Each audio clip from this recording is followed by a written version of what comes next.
ಓಂ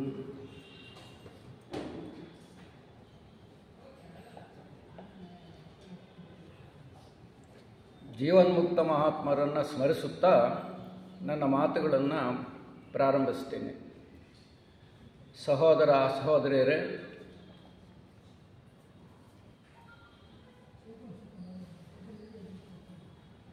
ವೇದಗಳ ನಂತರ ವೇದಗಳ ಸಾರಾಂಶವಾಗಿರ್ತಕ್ಕಂಥ ಉಪನಿಷತ್ತುಗಳು ವೇದಗಳ ಸಾರ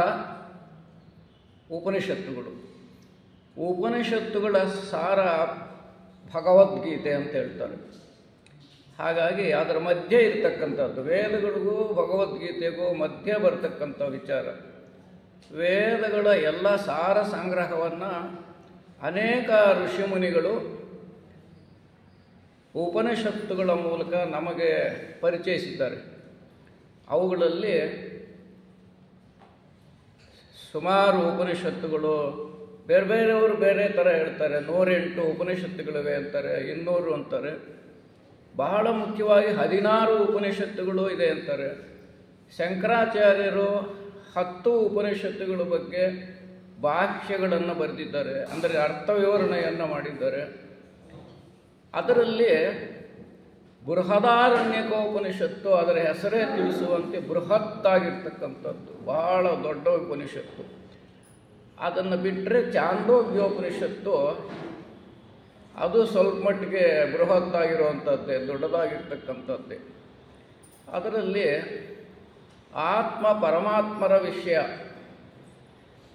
ಅಥವಾ ಆತ್ಮ ಪರಮಾತ್ಮ ಎರಡೂ ಒಂದೇನೆ, ಬೇರೆಬೇರೆಯೇ, ಅದರ ಬಗ್ಗೆ ಅನೇಕ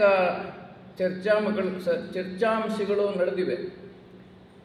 ಮತ್ತು ನಾನು ಹಿಂದಿನ 2 ಉಪನ್ಯಾಸಗಳಲ್ಲಿ ಇಲ್ಲಿ ಬ್ರಹ್ಮನ 16 ಕಲೆಗಳು, ಆಮೇಲಿಂದ ಸನತ್ಕುಮಾರ ನಾರದರ ಸಂವಾದ, ಅದರ ಬಗ್ಗೆ ಬಹುಶಃ ನಿಮಗೆಲ್ಲ ಜ್ಞಾಪಕ ಇರ್ಬೋದು.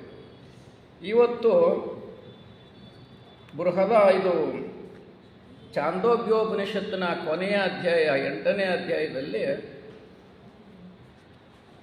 ಕಶ್ಯಪ ಬ್ರಹ್ಮ ತನ್ನ ಮಕ್ಕಳಾದ ಇಂದ್ರ ಮತ್ತು ವಿರೋಚನರು ಇಬ್ಬರಿಗೂ ಆತ್ಮಜ್ಞಾನವನ್ನು ಉಂಟು ಮಾಡಲು ಪ್ರಯತ್ನ ಮಾಡತಕ್ಕಂಥ ಒಂದು ವಿಷಯ ಇಲ್ಲಿ ಬರುತ್ತೆ. ಏನೇ ಅನುಮಾನ ಬಂದ್ರೂ ರಾಕ್ಷಸರಿಗೆ, ದೇವತೆಗಳಿಗೆ ತಂದೆಯಾದ ಬ್ರಹ್ಮನ ಹತ್ರ ಹೋಗಿ ಚರ್ಚೆ ಮಾಡ್ತಕ್ಕಂಥದ್ದು ಪದ್ಧತಿ ಇತ್ತು, ಈಗಲೂ ಇದೆ, ನಮ್ಮಲ್ಲೆಲ್ಲ ಇದೆ. ನಾವು 2 ಗುಣಗಳನ್ನು ಹೊಂದಿರುವಂಥವರು. ದೈವಾಸುರ ಸಂಪದ್ ವಿಭಾಗದ ಯೋಗದಲ್ಲಿ ಭಗವದ್ಗೀತೆಯಲ್ಲಿ ಬರುತ್ತೆ. ಮಾನವರು ಕೂಡ ದೈವ ಸಂಪತ್ತನ್ನೂ ಹೊಂದಿದ್ದಾರೆ, ಅಸುರ ಸಂಪತ್ತು ಹೊಂದಿದ್ದಾರೆ. ಅದಕ್ಕೆ ಪ್ರತೀಕವಾಗಿ ಇಂದ್ರ ಮತ್ತು ವಿರೋಚನ. ಇಂದ್ರನು ದೇವರಾಜ ಮತ್ತು ವಿರೋಚನ ಅಸುರ ರಾಜ, ರಾಕ್ಷಸರ ರಾಜ. ಇಬ್ಬರಿಗೂ ಆತ್ಮಜ್ಞಾನದ ಬಗ್ಗೆ ತಿಳ್ಕೊಳ್ಳಬೇಕು ಅಂತಕ್ಕಂಥದ್ದೊಂದು ಕಾಳಜಿ ಇರುತ್ತೆ. ನಮಗೆ ಕೂಡ ಹಾಗೇನೆ, ಮಾನವರು ಕೂಡ ಹಾಗೇನೆ, ಏನೋ ತಿಳ್ಕೋಬೇಕು, ದೇವ್ರ ಬಗ್ಗೆ ತಿಳ್ಕೋಬೇಕು, ಆತ್ಮದ ಬಗ್ಗೆ ತಿಳ್ಕೋಬೇಕು. ಹೀಗೆ ಅವರಿಬ್ಬರು ಪ್ರಜಾಪತಿ ಬ್ರಹ್ಮನ ಹತ್ರ ಹೋಗ್ತಾರೆ. ಹೋಗಿ ನಮಗೆ ಆತ್ಮನ ಬಗ್ಗೆ, ಆತ್ಮನ ಲಕ್ಷಣಗಳ ಬಗ್ಗೆ ಬೋಧೆ ಮಾಡಿ ಅಂತ ತಂದೆಯನ್ನು ಬೇಡ್ಕೊಳ್ತಾರೆ.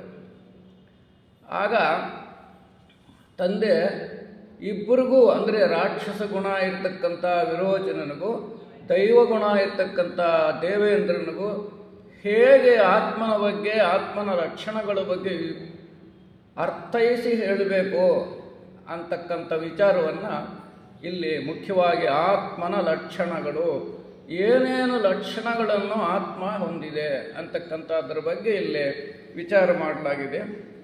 ಮತ್ತು ಇಲ್ಲಿ ಬಹಳ ಮುಖ್ಯವಾಗಿ ವೇದಗಳಾಗ್ಬೋದು, ಉಪನಿಷತ್ತಾಗ್ಬೋದು, ಭಗವದ್ಗೀತೆ ಆಗ್ಬೋದು, ಅದರ ಜ್ಞಾನವನ್ನು ಗುರುಮುಖೇನ ತಿಳ್ಕೋಬೇಕು ಅಂತಕ್ಕಂಥದ್ದು ಒಂದು ಪರಂಪರೆ ಇದೆ. ವೇದಗಳು, ಉಪನಿಷತ್ತುಗಳು, ಬ್ರಹ್ಮಸೂತ್ರಗಳು, ಭಗವದ್ಗೀತೆ, ಭಾಗವತ ಪುರಾಣ ಯಾವುದೇ ಆಗ್ಬೋದು, ಅದರ ಅರ್ಥ ತಿಳ್ಕೋಬೇಕು ಅಂದರೆ ಒಬ್ಬ ಸಮರ್ಥನಾದ ಗುರು ಇರಬೇಕು. ಆ ತಿಳ್ಕೊಳ್ತಕ್ಕಂಥ ಹೋಗ್ತಕ್ಕಂಥ ಶಿಷ್ಯನು ಕೂಡ ಅರ್ಥ ಮಾಡಿಕೊಳ್ಳೋ ಸಾಮರ್ಥ್ಯ ಇರಬೇಕು. ಇಬ್ಬರಿಗೂ ಆ ಸಾಮರ್ಥ್ಯ ಇದ್ದ ಹೊರತು ಗುರು ಬೋಧಿಸೋಕ್ಕಾಗೋದಿಲ್ಲ, ಶಿಷ್ಯನಿಗೆ ಅರ್ಥ ಮಾಡಿಕೊಳ್ಳೋಕ್ಕೂ ಬರಲ್ಲ. ಹಾಗಾಗಿ ಕಠೋಪನಿಷತ್ತಲ್ಲಿ ಶಂಕರಾಚಾರ್ಯರು ಪ್ರಾರಂಭದಲ್ಲಿ ಗುರುವಾದ ಯವನಿಗೂ ಶಿಷ್ಯನಾದ ನಚಿಕೇತನಿಗೂ ವಂದಿಸಿ ನನ್ನ ಭಾಷ್ಯವನ್ನು ಪ್ರಾರಂಭಿಸ್ತೀನಿ ಅಂತ ಶಂಕರಾಚಾರ್ಯರು ಹೇಳ್ತಾರೆ. ಶಿಷ್ಯನಿಗೂ ನಮಸ್ಕಾರ ಮಾಡ್ತೀನಿ ಅಂತಾರೆ. ಅಂದರೆ ಶಿಷ್ಯ ಗುರು ಒಂದು ವಿಧದಲ್ಲಿ ಸಮಾನರೇ. ಯಾಕೆಂದರೆ ಅರ್ಥೈಸಿ ಹೇಳ್ತಕ್ಕಂಥ ಸಾಮರ್ಥ್ಯ ಗುರುವಿರುತ್ತೆ, ಅರ್ಥ ಮಾಡಿಕೊಳ್ತಕ್ಕಂಥ ಸಾಮರ್ಥ್ಯ ಶಿಷ್ಯನಿಗೂ ಇರುತ್ತೆ. ಹಾಗಾಗಿ ಇಬ್ಬರೂ ಸಮಾನರೇ. ಆ ದೃಷ್ಟಿಯಿಂದ ಇಲ್ಲಿ ಪ್ರಸ್ತಾಪ ಮಾಡ್ತಾರೆ. ಆ ಯೋಗ್ಯತೆ ಇಬ್ಬರಿಗೂ ಇತ್ತೆ. ಶಿಷ್ಯರಾಗಿ ಹೋದಂಥ ಇಂದ್ರನಿಗೂ ವಿರೋಚನನಿಗೂ ಇಬ್ಬರಿಗೂ ಆ ಸಾಮರ್ಥ್ಯ ಇತ್ತೆ, ಅಥವಾ ಒಬ್ಬರಿಗಿತ್ತೆ, ಅಥವಾ ಏನೇನೋ ಅನುಮಾನಗಳು ಬಂದವು, ಅದನ್ನು ಪರಿಹಾರ ಮಾಡಿ ಹೇಗೆ ಗುರುವ ಸ್ಥಾನದಲ್ಲಿದ್ದಂಥ ಬ್ರಹ್ಮ ಅವರಿಬ್ಬರಿಗೂ ತಿಳಿಸಲು ಪ್ರಯತ್ನ ಮಾಡಿದ ಅಂತಕ್ಕಂಥ ವಿಚಾರನೂ ಇಲ್ಲಿ ಬರುತ್ತೆ. ಹಾಗಾಗಿ ಗುರು ಶಿಷ್ಯರಿಬ್ಬರು ಅಧಿಕಾರಿಗಳು. ಆತ್ಮಜ್ಞಾನಕ್ಕೆ ಗುರು ಶಿಷ್ಯರಿಬ್ಬರೂ ಅಧಿಕಾರಿಗಳೇ. ಹೇಳೋಕ್ಕೆ ಬೋಧಿಸೋದಕ್ಕೆ ಅಧಿಕಾರ ಗುರುವಿಗಿದೆ, ತಿಳ್ಕೊಳ್ತಕ್ಕಂಥ ಅಧಿಕಾರ ಶಿಷ್ಯನಿಗಿದೆ. ಹಾಗಾಗಿ ಅವರಿಬ್ಬರೂ ಅಧಿಕಾರಿಗಳೇ ಅಂತ ಶಂಕರಾಚಾರ್ಯರು ಅವರ ಭಾಷ್ಯದಲ್ಲಿ ಪ್ರಸ್ತಾವ ಮಾಡ್ತಾರೆ. ಹೀಗೆ ಅವರಿಬ್ಬರು ಹೋದಾಗ ಅವರಿಬ್ಬರನ್ನು ಒಂದು ಅಷ್ಟು ದಿನ ಆಶ್ರಮದಲ್ಲಿ ಅವರು ಹೋದರು. ಬ್ರಹ್ಮ ಮಾತ್ರ ಅವ್ರನ್ನೇನೋ ಮಾತಾಡಿಸ್ಲಿಲ್ಲ. ಅವರು ಒಂದು ನಿಯಮ ಇತ್ತು, ಯಾವುದೇ ಆಶ್ರಮಕ್ಕೆ ಶಿಷ್ಯರು ಹೋದಾಗ ಅಲ್ಲಿ ಬ್ರಹ್ಮಚರ್ಯವನ್ನು ಪಾಲನೆ ಮಾಡಬೇಕು. ಅವರಿಬ್ಬರೂ ಬ್ರಹ್ಮಚರ್ಯವನ್ನು ಪಾಲನೆ ಮಾಡ್ತಾ 32 ವರ್ಷಗಳ ಕಾಲ ಬ್ರಹ್ಮಚರ್ಯ ಪಾಲನೆ ಮಾಡಿ ಗುರುವಿನ ಆಶ್ರಮದಲ್ಲಿ ಶುಶ್ರೂಷೆ ಮಾಡಿಕೊಂಡು ಆಶ್ರಮದ ಕೆಲಸ ಮಾಡಿಕೊಂಡಿದ್ದರು. 32 ವರ್ಷ ಅವ್ರನ್ನ ಏನಪ್ಪ ಯಾಕೆ ಬಂದಿದ್ದು ಅಂತ ಕೇಳಲಿಲ್ಲ. ಅವರೂ ನಾವು ಇಂಥದ್ದಕ್ಕೆ ಬಂದಿದ್ದೀವಿ ಅಂತ ಕೇಳಲಿಲ್ಲ. ಅಂದರೆ ಇದು ಏನು ತಿಳಿಸುತ್ತೆ ಅಂದರೆ ಒಬ್ಬ ಶಿಷ್ಯನಿಗೆ ಎಷ್ಟು ಸಂಯಮ ಇರಬೇಕು ಅಂತ ತಿಳ್ಕೋಬೇಕಾದ್ರೆ ಆತರವಾಗಿ ಹೋಗಿ ಏನೋ ಈ ಥರ ನಮ್ಮ ಈಗಿನ ಸ್ಕೂಲ್ ವ್ಯವಸ್ಥೆ ಇದೆಯಲ್ಲ ಆ ಥರ ಅಲ್ಲ. ಅವರು ಗುರುವಿನ ಅನುಜ್ಞೆ ಸಿಕ್ಕೋವರೆಗೂ ಗುರು ವಿಚಾರ ಮಾಡಿ ಅವ್ರನ್ನ ಪ್ರಶ್ನೆ ಮಾಡುವವರೆಗೂ ಅವರು ಸೇವೆ ಮಾಡ್ಕೊಂಡಿರ್ಬೇಕಾಯಿತು. ಈ 32 ವರ್ಷ ಕಳೆದ ಮೇಲೆ ಅವರಿಬ್ಬರನ್ನು ಕರೆದು ಪ್ರಜಾಪತಿ ಬ್ರಹ್ಮ ಏನಪ್ಪ ನೀವು ಬಂದು ಈ ಥರ ಇದ್ದೀರಿಲ್ಲ, ಏನು ಕಾರಣ ಅಂತ. ಆವಾಗ ಅವ್ರು ಹೇಳ್ತಾರೆ, ನಮಗೆ ಆತ್ಮನ ವಿಚಾರವಾಗಿ ತಿಳಿಸ್ಕೊಡ್ಬೇಕು ಅಂತ. ಆ 32 ವರ್ಷಗಳಾದ ಮೇಲೆ ಪ್ರಜಾಪತಿ ಬ್ರಹ್ಮನನ್ನು ಅವರಿಬ್ಬರು ಕೇಳ್ತಾರೆ. ಆಗ ಪ್ರಜಾಪತಿ ಬ್ರಹ್ಮನೆಂಬ ಆಚಾರ್ಯನು ತನ್ನ ಶಿಷ್ಯರಾದ ಇಂದ್ರ ವಿರೋಚನರಿಗೆ ಉಪದೇಶ ಮಾಡಿರ್ತಕ್ಕಂಥ ಅಕ್ಷಿಪುರುಷ ವಿದ್ಯೆ ಪ್ರಾರಂಭ ಮಾಡ್ತಾರೆ. ನೋಡಪ್ಪ, ನಿಮಗೆ ಅಕ್ಷಿಪುರುಷ ವಿದ್ಯೆ ಅನ್ನೋದನ್ನು ಪ್ರಾರಂಭದಲ್ಲಿ ಹೇಳ್ಕೊಡ್ತೀನಿ. ಇದು ಪ್ರಾರಂಭ, ಮೊದಲನೆಯ ಹೆಜ್ಜೆ, ಮೊದಲನೆಯ ಮೆಟ್ಟು. ಇದನ್ನು ಅರ್ಥ ಮಾಡ್ಕೋಬೇಕು ಮೊದಲು. ಅವರಿಗೆ ಅಕ್ಷಿಪುರುಷ ವಿದ್ಯೆ ಅನ್ನೋದನ್ನೇ ಪ್ರಾರಂಭ ಮಾಡ್ತಾನೆ, ಅದನ್ನು ತಿಳಿಪಡಿಸೋದಕ್ಕೆ ಪ್ರಾರಂಭ ಮಾಡ್ತಾನೆ. ಇವರಿಬ್ಬರೂ ಪ್ರಜಾಪತಿಯ ಮಕ್ಕಳೇ. ಆದ್ದರಿಂದ ಉಪದೇಶದ ವಿಷಯಕ್ಕೆ ಇಬ್ಬರಿಗೂ ಕುತೂಹಲ ಶ್ರದ್ಧೆಯೂ ಉಂಟಾಯಿತು. ದೇವರಾಜನು ಅರಸರಾಜರು ಇಬ್ಬರಿಗೂ ದ್ವೇಷ ಇದ್ದರೂ ಕೂಡ ಆಶ್ರಮದಲ್ಲಿ ಆ ದ್ವೇಷವನ್ನು ತೋರಿಸಿಕೊಳ್ಳದೆ ಶಿಷ್ಯರಂತೆ ಅವರಿಬ್ಬರೂ 32 ವರ್ಷ ಕಾಲ ಇದ್ದರು. ಮತ್ತು ಆ ಗುರುವು ಅಂದರೆ ಬ್ರಹ್ಮನು ಅಕ್ಷಿಪುರುಷ ವಿದ್ಯೆಯ ಮೂಲಕ ಪ್ರಾರಂಭ ಮಾಡಿದ. ಈಗ ಅಕ್ಷಿಪುರುಷ ವಿದ್ಯೆ ಅಂದರೆ ಏನಿದು? ಅಕ್ಷಿ ಅಂದರೆ ಕಣ್ಣು, ಪುರುಷ ಅಂದರೆ ನಾವು ಇನ್ನೊಬ್ಬರ ಕಣ್ಣನ್ನು ನೋಡಿದಾಗ ನನ್ನ ಆಕಾರ ಅವ್ರ ಕಣ್ಣಲ್ಲಿ ಕಾಣಿಸುತ್ತೆ. ನನ್ನ ಅಂದರೆ ಪುರುಷನು ಅಲ್ಲಿ ಕಾಣಿಸ್ತಾನೆ. ಅಲ್ಲಿ ಪ್ರಾರಂಭ ಆಯಿತು. ಅಂದರೆ ಇದು ದೇಹಾತ್ಮ ಭಾವನೆಯನ್ನು ತೋರಿಸುತ್ತೆ. ಆತ್ಮನನ್ನು ಅರ್ಥ ಮಾಡ್ಕೋಬೇಕಾದ್ರೆ ಒಂದು ಉಪಾಧಿ ಬೇಕು, ಒಂದು ಶರೀರ ಬೇಕು. ಈ ಅರ್ಥ ಇಲ್ಲಿದೆ. ದೇಹದಿಂದನೇ ಪ್ರಾರಂಭ ಮಾಡಬೇಕು. ದೇಹವಿಲ್ಲದೆ ಆತ್ಮನನ್ನು ಅರ್ಥ ಮಾಡ್ಕೊಳ್ಳೋಕ್ಕಾಗೋದಿಲ್ಲ. ಏಕೆಂದರೆ ಈ ದೇಹ ಆತ್ಮನಿಗೆ ಆಶ್ರಯ, ಅಲ್ಲಿಂದನೇ ಕಲ್ತ್ಕೋಬೇಕು. ಇದು ಬಹಳ ಮುಖ್ಯ. ಹಾಗಾಗಿ ಅಕ್ಷಿ ಪುರುಷ ವಿದ್ಯೆ ಅಂದರೆ ಮೊದಲು ನಿನ್ನ ದೇಹವನ್ನು ಅರ್ಥ ಮಾಡ್ಕೋಬೇಕು, ದೇಹಾತ್ಮ ಭಾವನೆಯನ್ನು ಅರ್ಥ ಮಾಡ್ಕೋಬೇಕು. ಇದನ್ನು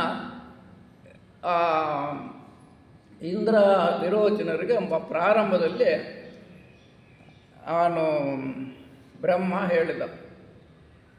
ಇಲ್ಲೇನಾಯಿತು ಅಂದರೆ ಇಬ್ಬರಿಗೂ ಅರ್ಥ ಆಯ್ತು, ಹೌದು ದೇಹ ಬೇಕು, ದೇಹದ ಮೂಲಕನೇ ನಾವು ಅರ್ಥ ಮಾಡ್ಕೋಬೇಕು, ಆತ್ಮನನ್ನು ಅರಿತುಕೋಬೇಕು. ಆತ್ಮನ ಲಕ್ಷಣಗಳಾಗಿರ್ತಕ್ಕಂಥ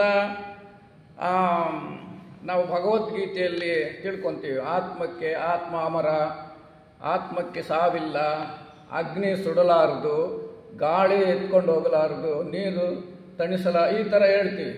ಅವೆಲ್ಲ ಆತ್ಮನ ಲಕ್ಷಣಗಳೇ. ಇವನ್ನು ಕೇವಲ ಶಾರೀರಿಕ ದೃಷ್ಟಿಯಿಂದ ಅಥವಾ ದೇಹಾತ್ಮ ದೃಷ್ಟಿಯಿಂದ ಅರ್ಥ ಮಾಡಿಕೊಳ್ಳಬಹುದೇ? ವಿರೋಚನ ಏನು ಅಂದ್ಕೊಂಡ ಅಂದರೆ, ಹೌದು ಈ ದೇಹವೇ ಮುಖ್ಯ, ದೇಹವೇ ಆತ್ಮ ಅಂದ್ಕೊಂಡ.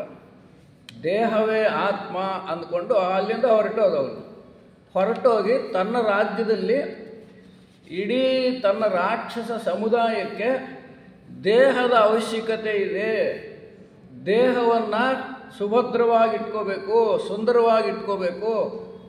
ಇದು ರಾಕ್ಷಸೀ ಭಾವವನ್ನು ತಿಳಿಸುತ್ತೆ. ಅವರೆಲ್ಲ ಹಾಗೆ ಮಾಡಿದ್ದು. ಸಾಮ್ರಾಜ್ಯ ಕಟ್ಟಬೇಕು, ವಿಷಯ ಭೋಗಗಳನ್ನೆಲ್ಲ ಅನುಭವಿಸಬೇಕು. ರಾಕ್ಷಸರ ಲಕ್ಷಣನೇ. ಅದಕ್ಕೆ ಅವರೆಲ್ಲ ಎಷ್ಟು ದೇವತೆಗಳ ಮೇಲೆ ದಾಳಿ ಮಾಡಿದರು ಅಂತ ನಾವು ಪುರಾಣಗಳಲ್ಲಿ ಓದ್ತೀವಿ. ಇದನ್ನೇ ಅವನು ತನ್ನ ಪ್ರಜೆಗಳಿಗೆಲ್ಲ ಬೋಧಿಸಿದ. ಆ ಕಾಲಕ್ಕೆ ರಾಜನ ಗುರುವೂ ಆಗಿದ್ದಂತೆ, ಪುರೋಹಿತನೂ ಆಗಿರ್ತಾ ಇದ್ದ. ಹಾಗಾಗಿ ಅದನ್ನೆಲ್ಲ ವಿರೋಚನ ಬೋಧನೆ ಮಾಡೋಕ್ಕೆ ಪ್ರಾರಂಭ ಮಾಡಿದ. ಇಷ್ಟೇ ಮೊದಲನೇ ಸಲನೇ ಅವನು ಇದೇ ಆತ್ಮವಿದ್ಯೆ, ಶರೀರವನ್ನು ಅರ್ಥ ಮಾಡಿಕೊಳ್ಳದೆ ಶರೀರ ಪೋಷಣೆ, ಶರೀರದ ಸುಖ ಇದೇನೇ ಆತ್ಮವಿದ್ಯೆ ಅಂದ್ಕೊಂಡು ಅವನು ತನ್ನ ಸಾಮ್ರಾಜ್ಯದಲ್ಲಿ ಅದನ್ನೇ ಬೋಧನೆ ಮಾಡಿಕೊಂಡಿದ್ದ. ಇಂದ್ರ ಏನು ಮಾಡ್ದ?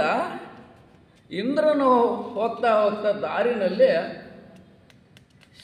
ಶರೀರ ಶಾಶ್ವತ ಅಲ್ಲ ಅಂತ ನಾನು ತಿಳ್ಕೊಂಡಿದ್ದೀನಿ, ಶರೀರದಿಂದ ಮಾತ್ರನೇ ನಾನು ಆತ್ಮವಿದ್ಯೆಯನ್ನು ತಿಳ್ಕೊಳ್ಳೋದಕ್ಕೆ ಸಾಧ್ಯವೇ ಅಂತ ದಾರಿನಲ್ಲಿ ಅನುಮಾನ ಬಂತು ಅವನಿಗೆ. ಅವನೇನು ಮಾಡ್ದ? ಮತ್ತೆ ವಾಪಸ್ಸೋದ.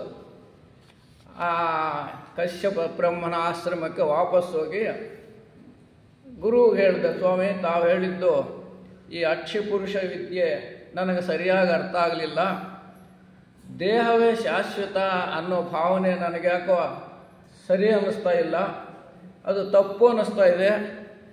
ಅದರ ಬಗ್ಗೆ ನನಗೆ ಮತ್ತೆ ಹೇಳಿ. ಮತ್ತೆ ಯಾಕೆ ಅಂದರೆ ಇಲ್ಲಿ ಪ್ರಸ್ತಾಪ ಇದೆ.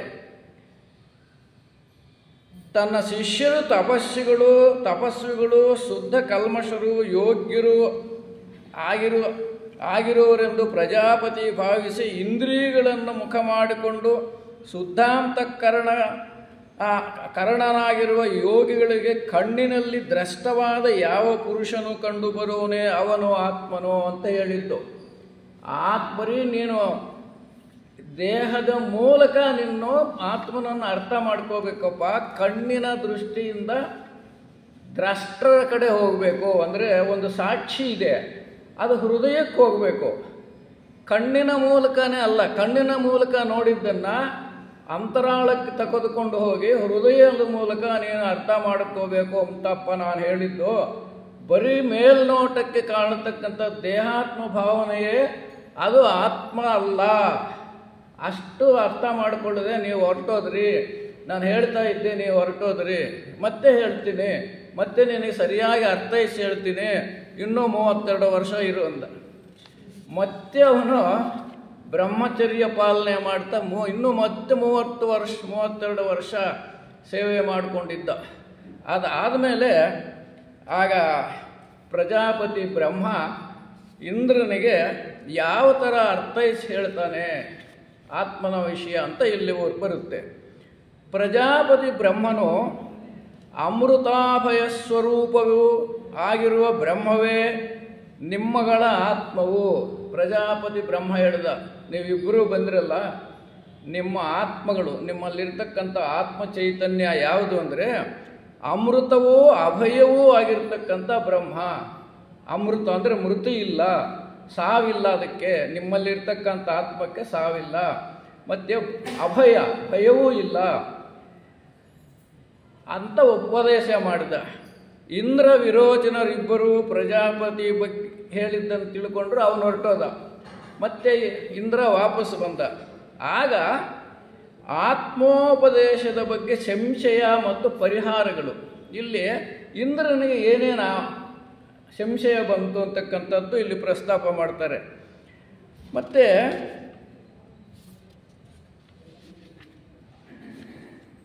ಇಂದ್ರ ಅವನಿಗೆ ಆತ್ಮತತ್ವ ವಿಚಾರಕ್ಕೆ ಸಂಶಯ ಉಂಟಾಯಿತು, ಮತ್ತೆ ವಾಪಸ್ ಹೋದ. ಇಲ್ಲಿ ನೀವು ಹೇಳಿದ ಅಕ್ಷಿಪುರುಷ ವಿದ್ಯೆ ಅಥವಾ ಅದನ್ನು ಛಾಯಾಪುರುಷನು ಅಂತ ಕೂಡ ಹೇಳ್ತೀವಿ.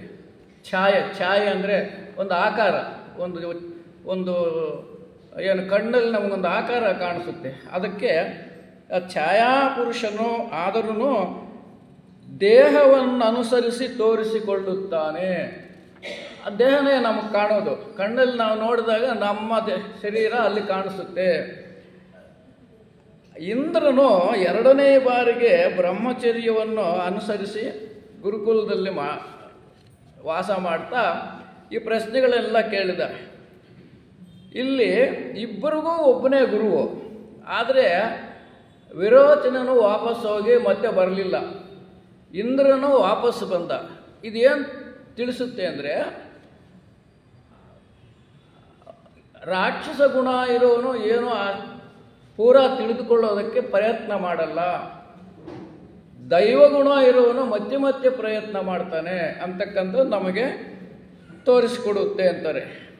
ಹಾಗೆಯೇ ಇಲ್ಲಿ ಇಂದ್ರನಿಗೆ ಬುದ್ಧಿದೋಷವು ಇಲ್ಲಿ 2 ಥರ ಹೇಳ್ತಾರೆ. ವಿರೋಚನನಿಗೆ ಬುದ್ಧಿ ದೋಷ ಹೆಚ್ಚಾಗಿತ್ತು, ಇಂದ್ರನಿಗೆ ಕಡಿಮೆ ಇತ್ತು. ಆ ದೋಷ ಪೂರಿತನಾದ ವಿರೋಚನನು ಮತ್ತೆ ಬರಲಿಲ್ಲ. ಕಡಿಮೆ ದೋಷ ಇರೋದರಿಂದ ಇಂದ್ರನು ವಾಪಸ್ಸು ಬಂದ ಗುರುವಿನ ಹತ್ರ, ಇನ್ನೂ ತಿಳ್ಕೋಬೇಕು ಅಂತಕ್ಕಂಥ ವಿಚಾರ. ಹಾಗಾಗಿ ಮತ್ತೆ ವಿಚಾರ ಮಾಡೋಣ ಅಂತ ಗುರು ಪ್ರಾರಂಭ ಮಾಡ್ತಾನೆ. ಆದ್ದರಿಂದ ಆಧ್ಯಾತ್ಮವಿದ್ಯೆಯನ್ನು ಸರಿಯಾಗಿ ಅಭ್ಯಾಸ ಮಾಡಲು ಮನಗಾಣಲು ಇಚ್ಛಿಸುವರು ಉಪದೇಶ ಶ್ರವಣಕ್ಕಿಂತ ಹೆಚ್ಚಾಗಿ ವಿವೇಕ ವೈರಾಗ್ಯ ಶಮಾಧಿಗಳ ಸಾಧನೆಯನ್ನು ಮಾಡಿ ಮತ್ತೆ ಮತ್ತೆ ಆ ಗುರುವಿನ ಉಪದೇಶವನ್ನೇ ಆಶ್ರಯಿಸುತ್ತಾರೆ ಅಂತಿದೆ. ಇಲ್ಲಿ ವಿವೇಕ ವೈರಾಗ್ಯದ ಪ್ರಸ್ತಾಪನೂ ಇದೆ. ಒಬ್ಬ ಶಿಷ್ಯನಿಗೆ ವಿವೇಕನೂ ಇರಬೇಕು. ಗುರು ಹೇಳಿದ ಇಂಥ ಅಷ್ಟನ್ನೇ ಮುಗಿಸ್ಕೊಂಡು ವಾಪಸ್ ಹೋಗೋದಲ್ಲ, ತನ್ನ ಸ್ವಂತ ಬುದ್ಧಿವಂತಿಕೆಯಿಂದ ಯೋಚನೆ ಮಾಡಿ ವಿವೇಚನೆ ಮಾಡಿ ವಿವೇಕದಿಂದ ಅರಿತುಕೊಳ್ಳೋದಕ್ಕೆ ಮತ್ತೆ ಗುರುವನ್ನು ಆಶ್ರಯಿಸ್ತಾನೆ ಅವನು. ಯಾರು? ಇಂದ್ರ. ಅದನ್ನು ನಾವು ಮಾಡಬೇಕಾಗುತ್ತೆ ಅಂತ.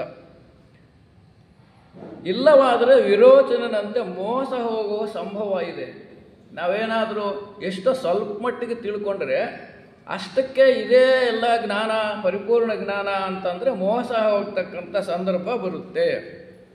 ಈಗ ಇಂದ್ರನಿಗೆ ಪ್ರಜಾಪತಿಯ ಉಪದೇಶ ಅವನು ಬಿಟ್ಬಿಟ್ಟ ವಿರೋಚನ, ವಾಪಸ್ ಬರಲಿಲ್ಲ ಅವನು. ಇಂದ್ರನಿಗೆ 2ನೇ ಸಲ ಬಂದಾಗ ಮತ್ತೆ ಇಂದ್ರನಿಗೆ ಗುರುವು ಹೇಗೆ ಉಪದೇಶ ಮಾಡಿದರು ಅಂತಕ್ಕಂಥದ್ದು. ಮೊದಲನೇ ಬಾರಿಗೆ ಇಂದ್ರನು ಪ್ರಜಾಪತಿಯ ಆತ್ಮೋಪದೇಶವನ್ನು ಅರಿತುಕೊಳ್ಳದೆ ಹಿಂದಿರುಗಿ ಎರಡನೇ ಬಾರಿಗೂ ಮೂರನೇ ಬಾರಿಗೂ ಅದೇ ಆತ್ಮೋಪದೇಶವನ್ನೇ ಸ್ವಪ್ನ ಸುಷುಪ್ತಿಗಳು ಅನುಭವದ ಮೂಲಕ ಪ್ರಜಾಪತಿಯು ಈ ಥರ ವಿವರಿಸ್ತಾನೆ. ಎರಡನೇ ಸಲ ಬರ್ತಾನೆ. ಆವಾಗ ಬಂದು ಮೊದಲನೇ ಸಲ ಹೇಳಿದ್ದು ಜಾಗೃತ್ತಿನ ಬಗ್ಗೆ.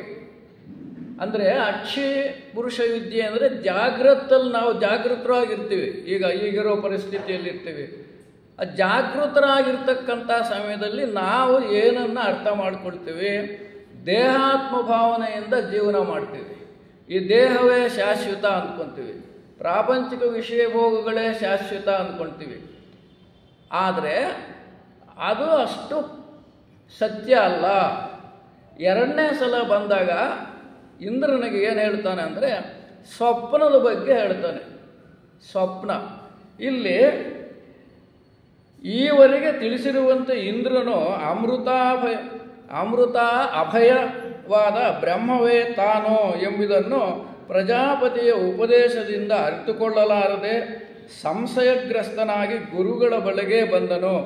ಇದು ಇಂದ್ರನ ದೈವಿ ಸಂಪತ್ತನ್ನು ತೋರಿಸುತ್ತದೆ.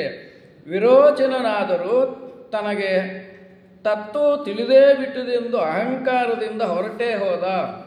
ಇದರಿಂದ ಮೋಸ ಹೋದ.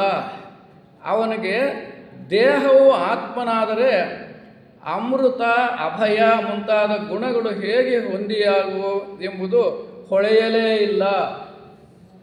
ದೇಹವು ಆತ್ಮನಾದರೆ ಅಮೃತ ಅಭಯ ಮುಂತಾದ ಗುಣಗಳು ಹೇಗೆ ಹೊಂದಿಕೆಯಾದವು? ದೇಹಕ್ಕೆ ಮೃತಿ ಇದೆ, ಆತ್ಮಕ್ಕೆ ಅಮೃತತ್ವ ಇದೆ, ಮತ್ತು ಅಭಯ ಇದೆ. ಇವು ದೇಹವೇ ಶಾಶ್ವತ ಆದರೆ ಇವು ಈ ಲಕ್ಷಣಗಳು ಹೆಂಗೆ ಬರ್ತವೆ ದೇಹಕ್ಕೆ?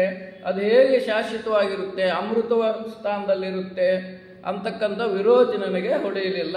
ಆದರೆ ಇಂದ್ರನಿಗೆ ಮಾತ್ರ ಆ ವಿಷಯಗಳೆಲ್ಲ ಅನುಮಾನ ಬಂತು.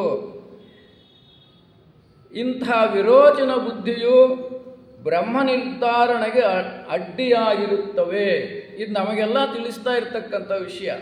ವಿರೋಚನಂತೆ ದೇಹ ಭಾವನೆಯೇ ಶಾಶ್ವತ ಅಂದುಕೊಂಡ್ರೆ ಅದು ಮೋಸ ಆಗುತ್ತೆ. ಆದ್ದರಿಂದ ಬ್ರಹ್ಮನನ್ನು ಅರಿಯಲಿಚ್ಛಿಸುವವನು ಅಂತರ್ಮುಖನಾಗಬೇಕು. ಚಿತ್ತಶುದ್ಧಿಯನ್ನು ಚೆನ್ನಾಗಿ ಅಳವಡಿಸಿಕೊಳ್ಳಬೇಕು. ಅಂತರ್ಮುಖನಾಗಬೇಕು. ನಾವು ಒಳಗಡೆ ಹೋಗಬೇಕು. ಆತ್ಮನ ಬಗ್ಗೆ ತಿಳ್ಕೋಬೇಕಾದ್ರೆ ಅಂತರ್ಮುಖನಾಗಬೇಕು. ಮತ್ತು ಬುದ್ಧಿಯನ್ನು ಸೂಕ್ಷ್ಮವಾಗಿ ಒಳಮುಖವಾಗಿ ಮಾಡಿಕೊಳ್ಳಬೇಕು. ಪ್ರಕೃತ ಇಂದ್ರನು ಹಿಂದಿರುಗಿ ಬಂದಾಗ ಪ್ರಜಾಪತಿಯು, ಅಯ್ಯ, ನಿನ್ನ ಅಂತಃಕರಣಕ್ಕೆ ಆತ್ಮತತ್ವವನ್ನು ನಿರ್ಧರಿಸುವ ಯೋಗ್ಯತೆ ಸಾಲದಾಗಿದೆ. ನೀನು ಯಾಕೆ ಸರಿಯಾಗಿ ಅರ್ಥ ಮಾಡಿಕೊಳ್ಳಿಲ್ಲ ಅಂದರೆ ನಿನ್ನ ಹೃದಯಕ್ಕೆ ನಿನ್ನ ಆತ್ಮ ತತ್ವವನ್ನು ಅರ್ಥ ಮಾಡಿಕೊಳ್ತಕ್ಕಂಥ ಸಾಮರ್ಥ್ಯ ಸಾಲದು. ಅದನ್ನು ಇನ್ನೂ ಹದಗೊಳಿಸಬೇಕು. ಇಲ್ಲವಾದರೆ ಉಪದೇಶವು ನಾಟುವುದಿಲ್ಲ. ಈಗ ಮತ್ತೊಮ್ಮೆ 32 ವರ್ಷ ಇರು ಅಂತ ಹೇಳಿ ಇಂದ್ರನನ್ನು ಆಶ್ರಮದಲ್ಲಿ ಇಡಿಸ್ಕೊಂಡ. ಎರಡನೆಯ ಬಾರಿಗೂ 32 ವರ್ಷಗಳ ಬ್ರಹ್ಮಚರ್ಯವು ಪೂರೈಸಿದ ಅನಂತರ ಪ್ರಜಾಪತಿಯು ಇಂದ್ರನನ್ನು ಕುರಿತು ಹೀಗೆಂದ: ಎಲೈ ಶಿಷ್ಯನೇ, ನಿನ್ನ ಸ್ವರೂಪವೇ ಆಗಿರೋ ಆತ್ಮನು ಅಮೃತಾಭಯನು. ನೀನೇ ಬ್ರಹ್ಮ. ನಿನ್ನ ಸ್ವರೂಪವೇ ಬ್ರಹ್ಮ ಅಂದರೆ ನಿನ್ನ ಮೇಲಿನ ಆಕಾರ ಅಲ್ಲ, ನಿನ್ನ ಅಂತರ್ದೃಷ್ಟಿ ಇದೆಯಲ್ಲ, ಅಂತರ್ದೃಷ್ಟಿಯಿಂದ ನೋಡ್ತಕ್ಕಂಥ ಒಂದು ತತ್ವವನ್ನೇ ಬ್ರಹ್ಮ ಅಂತೀವಿ. ಅವನು ಸ್ವಪ್ನ ಕಾಲಕ್ಕೆ ತನ್ನ ಮಹಿಮೆಯಿಂದ ಎಲ್ಲ ಪ್ರಪಂಚವನ್ನು ಸೃಷ್ಟಿ ಮಾಡಿಕೊಂಡು ಅಲ್ಲಿರುವ ವಸ್ತುಗಳನ್ನ ಕ್ರೀಡಿಸುತ್ತಾ ಸಮಸ್ತ ವಿಧವಾದ ಭೋಗ ಭಾಗ್ಯಗಳನ್ನು ಅನುಭವಿಸುವನು. ಸ್ವಪ್ನಾವಸ್ಥೆಯನ್ನು ಕುರಿತು ಇಲ್ಲಿ ಹೇಳ್ತಾ ಇದ್ದಾನೆ ಬ್ರಹ್ಮ. ಸ್ವಪ್ನದಲ್ಲಿ ನಿನ್ನ ಆತ್ಮವು ಎಲ್ಲವನ್ನೂ ಅನುಭವಿಸ್ತಾನೆ. ಸುಖವನ್ನು ಅನುಭವಿಸ್ತಾನೆ, ದುಃಖವನ್ನು ಅನುಭವಿಸ್ತಾನೆ, ಅವನು ಅನುಭವವನ್ನು ಪಡೆದುಕೊಳ್ತಾನೆ. ತಾನೇ ಎಲ್ಲವನ್ನೂ ಬೆಳಗುವವನಾಗಿದ್ದುಕೊಂಡಿರುವನು. ಅಲ್ಲಿ ಎಚ್ಚರದ ಯಾವ ದೋಷಗಳು ಅವನಿಗೆ ಅಂಟಿರುವುದಿಲ್ಲ. ಸ್ವಪ್ನದಲ್ಲಿ ಎಚ್ಚರ ಸ್ಥಿತಿಯಲ್ಲಿ ನಾವು ಏನು ಮಾಡಿದ ದೋಷಗಳು ನಮಗೆ ಅಂಟಲ್ಲ. ಹೀಗೆ ಅಸಂಗತನೂ ಏಕನೂ ಸ್ವಯಂ ಜ್ಯೋತಿಯೂ ಆಗಿರುವ ಆತ್ಮನೇ ಬ್ರಹ್ಮವು, ಅದೇ ನೀನು. ಸ್ವಪ್ನ ಸ್ಥಿತಿಯಲ್ಲಿ ಕೂಡ ನೀನು ಬ್ರಹ್ಮತ್ವವನ್ನು ಅನುಭವಿಸ್ತೀಯ, ಆತ್ಮನ ಅರ್ಥ ನಿನಗೆ ಆಗುತ್ತೆ ಅಂತ ಉಪದೇಶ ಮಾಡಿದ. ಆತ್ಮ ಅಸಂಗನೋ ಏಕನೋ ಸ್ವಯಂ ಜ್ಯೋತಿಯೂ ಆಗಿರುವ ಆತ್ಮನೇ ಬ್ರಹ್ಮವು, ಅದೇ ನೀನು ಎಂದು ಉಪದೇಶಿಸಿದನು. ಆಗ ದೇವೇಂದ್ರನು, ನಿಜ, ನನಗೆ ಸ್ವಪ್ನ ಸ್ಥಿತಿಯಲ್ಲಿ ಎಚ್ಚರದ ಯಾವ ದೋಷಗಳು ಅಂಟಿರುವುದಿಲ್ಲ. ನಾನೊಬ್ಬನೇ ಎಲ್ಲವೂ ಆಗಿ ಮಹಿಮೆಯನ್ನು ಅನುಭವಿಸುವುದು ಸರಿ, ಇದು ತಿಳಿಯಿತು ಎಂದುಕೊಂಡು ಸಮಾಧಾನ ಚಿತ್ತದಿಂದ ಹಿಂತಿರುಗಿ ಹೊರಟು ಹೋದ. ಎರಡನೇ ಸಲ ತಾನು ಪಡ್ಕೊಂಡಿದ್ದ ಸ್ವಪ್ನದ ಬಗ್ಗೆ, ನೋಡಪ್ಪ, ಸ್ವಪ್ನಾವಸ್ಥೆಯಲ್ಲಿ ನೀನು ಎಲ್ಲ ಆತ್ಮನ ಬಗ್ಗೆ ನಿನಗೆ ಅರಿವು ಬರುತ್ತೆ, ಎಲ್ಲವನ್ನೂ ಅನುಭವಿಸ್ತಿ, ಅಲ್ಲಿನ ನೀನು ಆತ್ಮನನ್ನು ಅರ್ಥ ಮಾಡ್ಕೋಬೋದು ಅಂತ ಹೇಳಿದರೆ, ಓಹೋ, ಸ್ವಪ್ನಾವಸ್ಥೆ ಸ್ಥಿತಿಯೇ ಶಾಶ್ವತ, ಅದೇ ಬ್ರಹ್ಮ ತತ್ವ, ಅಲ್ಲೇ ಬ್ರಹ್ಮನನ್ನು ನಾನು ಅರಿತುಕೊಳ್ಳಬಹುದು ಅಂತ ಮೊದಲನೇ ಸಲ ಜಾಗೃತಾವಸ್ಥೆಯ ಬಗ್ಗೆ ಇಬ್ಬರಿಗೂ ಬೋಧನೆ ಮಾಡಿದ್ದು. ಜಾಗೃತಾವಸ್ಥೆನೇ ಶಾಶ್ವತ ಅಂತ ಆ ವಿರೋಚನ ಹೊರಟೋದ. ಎರಡನೇ ಸಲ ಬಂದ ಇಂದ್ರನು ಸ್ವಪ್ನಾವಸ್ಥೆಯ ಬಗ್ಗೆ ಅರಿವು ಮೂಡಿಸ್ಕೊಂಡ. ಸ್ವಪ್ನ ಇದೇ ಶಾಶ್ವತ, ಅಲ್ಲಿ ನೀನು ಆತ್ಮನನ್ನು ಅರಿತುಕೊಳ್ಳಬಹುದು ಅಂತ ಉಪದೇಶ ಮಾಡಿದಾಗ, ಹೌದು, ಇದೇ ಸರಿ, ಸ್ವಪ್ನಾವಸ್ಥೆಯಲ್ಲೇ ನಾನು ಆತ್ಮನನ್ನು ಅರಿತುಕೊಳ್ಳಬಹುದು, ನಾನು ಕೃತಕೃತ್ಯನಾದೆ ಅಂತ ಇಂದ್ರನು ತೀರ್ಮಾನ ಮಾಡಿಕೊಂಡ. ಆದರೆ ದೇವೇಂದ್ರನಿಗೆ ಇನ್ನೂ ಸ್ಥಳವನ್ನು ತಲುಪುವ ಮುಂಚೆಯೇ ಹಾದಿಯಲ್ಲೇ ಮತ್ತೆ ಯೋಚನೆಗಿಟ್ಟುಕೊಂಡು ಅಲ್ಲಿಂದ ಹೊರಟೋದ. ಎರಡನೇ ಸಲ ಬೋಧೆಯನ್ನು ತಗೊಂಡು, ಸ್ವಪ್ನಾವಸ್ಥೆಯಲ್ಲಿ ನೀನು ಆತ್ಮನನ್ನು ಕಾಣಬಹುದು, ಅದು ಸತ್ಯ ಅಂತ ಅಂದ್ಕೊಂಡು, ಇದೇ ಸರಿ, ಸ್ವಪ್ನ ಕಾಣಿದ್ರೆ ನಾನು ಆತ್ಮನನ್ನು ಅರ್ಥ ಮಾಡ್ಕೋಬೋದು ಅಂತ ಹೊರಟೋದ. ದಾರಿನಲ್ಲಿ ಮತ್ತೆ ಏನೋ ಸಂಶಯ ಬಂತು. ಏನು ಸಂಶಯ ಅಂದರೆ, ಪ್ರಜಾಪತಿಯು ಹೇಳಿದಂತೆ ಸ್ವಪ್ನಾತ್ಮನು ಎಚ್ಚರದ ಎಲ್ಲ ಕಟ್ಟುಪಾಡುಗಳಿಂದಲೂ ಗುಣದೋಷಗಳಿಂದಲೂ ನಿರ್ಮುಕ್ತನಾಗಿರುವುದೇನೋ ನಿಜ. ಸ್ವಪ್ನಾವಸ್ಥೆಯಲ್ಲಿ ಜಾಗೃತಾವಸ್ಥೆಗೂ ಸಂಬಂಧ ಇರಲ್ಲ. ಸ್ವಪ್ನದಲ್ಲೇ ನಾವು ಅನುಭವಿಸ್ತಕ್ಕಂಥ ಜಗತ್ತೇ ಬೇರೆ, ಸರಿನೇ ಇದೇನೋ. ಆದರೆ ಎಚ್ಚರ ಶರೀರದಲ್ಲಿ ಕುರುಡನಾಗಿದ್ದರೆ ಅಥವಾ ಕುಂಟನಾಗಿದ್ದರೆ ಕನಸಿನಲ್ಲಿ ಹಾಗೇನೋ ಇರುವುದಿಲ್ಲ. ಎಚ್ಚರದಲ್ಲಿ ಕುರುಡುತನ, ಕುಂಟುತನ, ಕಿರುಡುತನ ಏನಾದರೂ ಇದ್ದರೆ ಸ್ವಪ್ನದಲ್ಲಿ ನಾನು ಕಿರುಡ ಅಂತೇನಲ್ಲ, ಆ ಥರ ಇರಲ್ಲ. ಅದು ಬೇರೆ, ಇದು ಬೇರೆ. ಎಚ್ಚರದಲ್ಲಿ ರೋಗಿಯಾಗಿದ್ದವನು, ಮುದುಕನಾಗಿದ್ದವನು ಕನಸಿನಲ್ಲಿ ಆರೋಗ್ಯವಂತನಾಗಿಯೂ ಯುವಕನಾಗಿಯೂ ಇರಬಹುದು. ವ್ಯತ್ಯಾಸ ಅನುಮಾನ ಬರ್ತಾ ಇದೆ.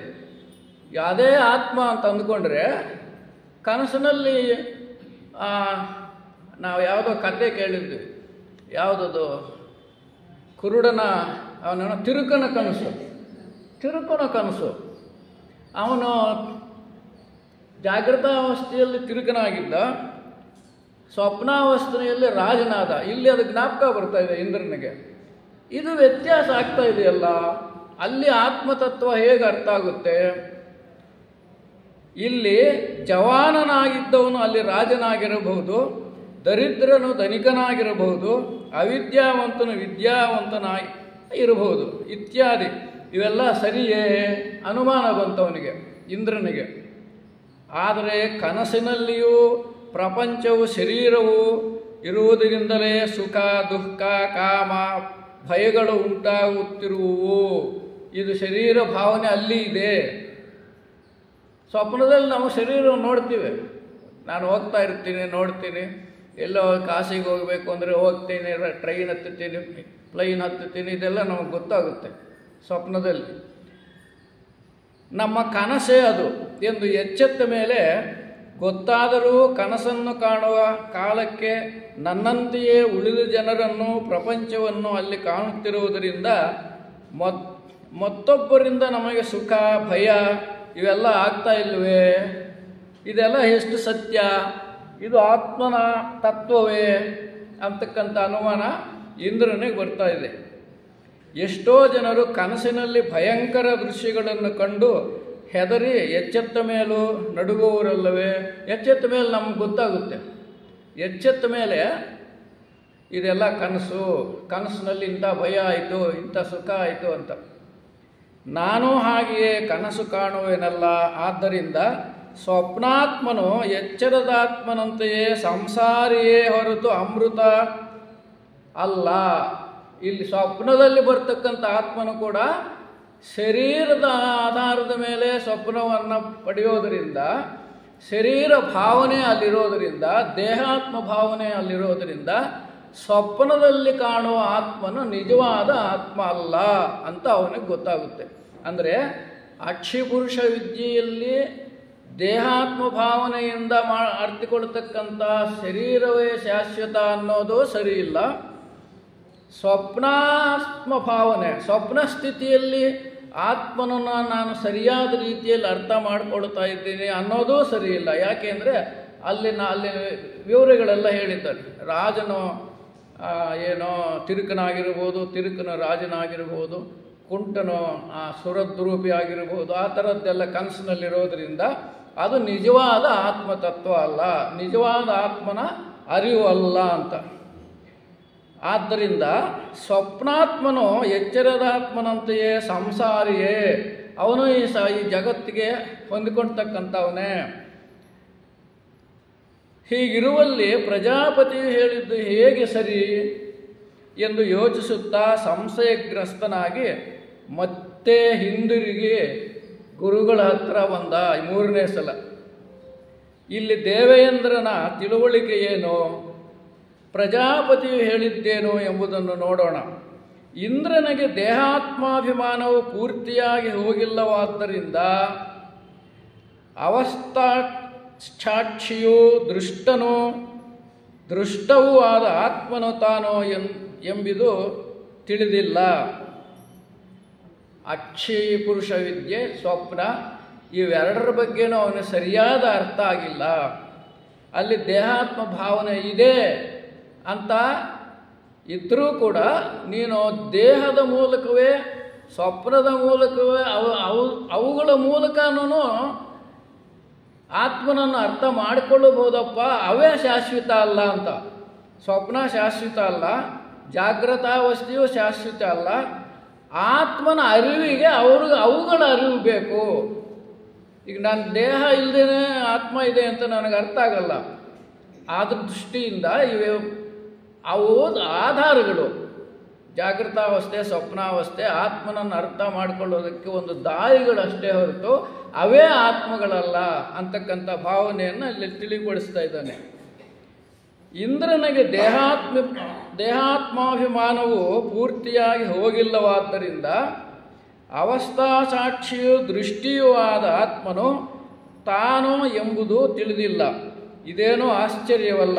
ಏಕೆಂದರೆ ನಾನು ಎಂಬ ಅಭಿಮಾನವು ಅಂತ ಪ್ರಬಲವಾಗಿದ್ದರೆ ಯಾವನೇ ಆಗಲಿ ನಾನು ಎಂಬುದನ್ನು ಮುಂದು ಮಾಡಿಕೊಂಡೇ ಬ್ರಹ್ಮ ಜಿಜ್ಞಾಸೆಗೆ ತೊಡಗುವನೋ ಅಂತಹವನಿಗೆ ಅವಸ್ಥಾಬದ್ಧವಾದ ಸ್ವರೂಪಕ್ಕೆ ಬ್ರಹ್ಮವೆಂಬ ಭಾವನೆ ಉಂಟಾಗಿ ಬಿಡುವುದು. ಆಗ ಆಯಾ ಅಂತರ್ಗತವಾದ ಸಂಸಾರ ಧರ್ಮಗಳು ಸ್ವರೂಪಕ್ಕೆ ಅಂಟಿಕೊಂಡೇ ಇರುವೆಂಬ ಭ್ರಾಂತಿಯೇ ಗಟ್ಟಿಯಾಗಿ ಇರುವುದರಿಂದ ಅಮೃತಾತ್ಮ ಭಾವವು ಅರ್ಥವಾಗುವುದಿಲ್ಲ. ಇಲ್ಲಿಯೇ ಜಾಗೃತ್ ಸ್ವಪ್ನ ಅದರಲ್ಲಿ ದೇಹಾತ್ಮ ಭಾವನೆಯನ್ನೇ ಇಟ್ಟುಕೊಂಡಿರ್ತಕ್ಕಂಥ ವ್ಯಕ್ತಿಗೆ ಆತ್ಮನ ಅರಿವು ಸರಿಯಾಗಿ ಆಗುವುದಿಲ್ಲ ಅಂತಕ್ಕಂಥದ್ದು.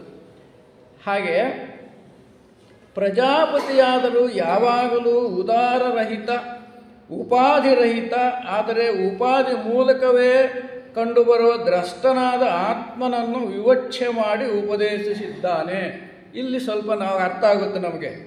ಪ್ರಜಾಪತಿ ಯಾವಾಗಲೂ ಉಪಾಧಿರಹಿತವಾದ, ಆದರೆ ಉಪಾಧಿಯ ಮೂಲಕವೇ ಕಂಡುಬರುವ ದ್ರಷ್ಟವಾದ ಆತ್ಮನನ್ನು ವಿವಕ್ಷೆ ಮಾಡಿ ಉಪದೇಶಿಸಿದ್ದಾನೆ. ಉಪಾಧಿರಹಿತವಾಗಿರ್ತಕ್ಕಂಥದ್ದು ಯಾವುದು? ಆತ್ಮ. ಉಪಾಧಿರಹಿತ ಅಂದರೆ ದೇಹ ಶಾಶ್ವತ ಅಲ್ಲ, ದೇಹವೇ ಆತ್ಮ ಅಲ್ಲ.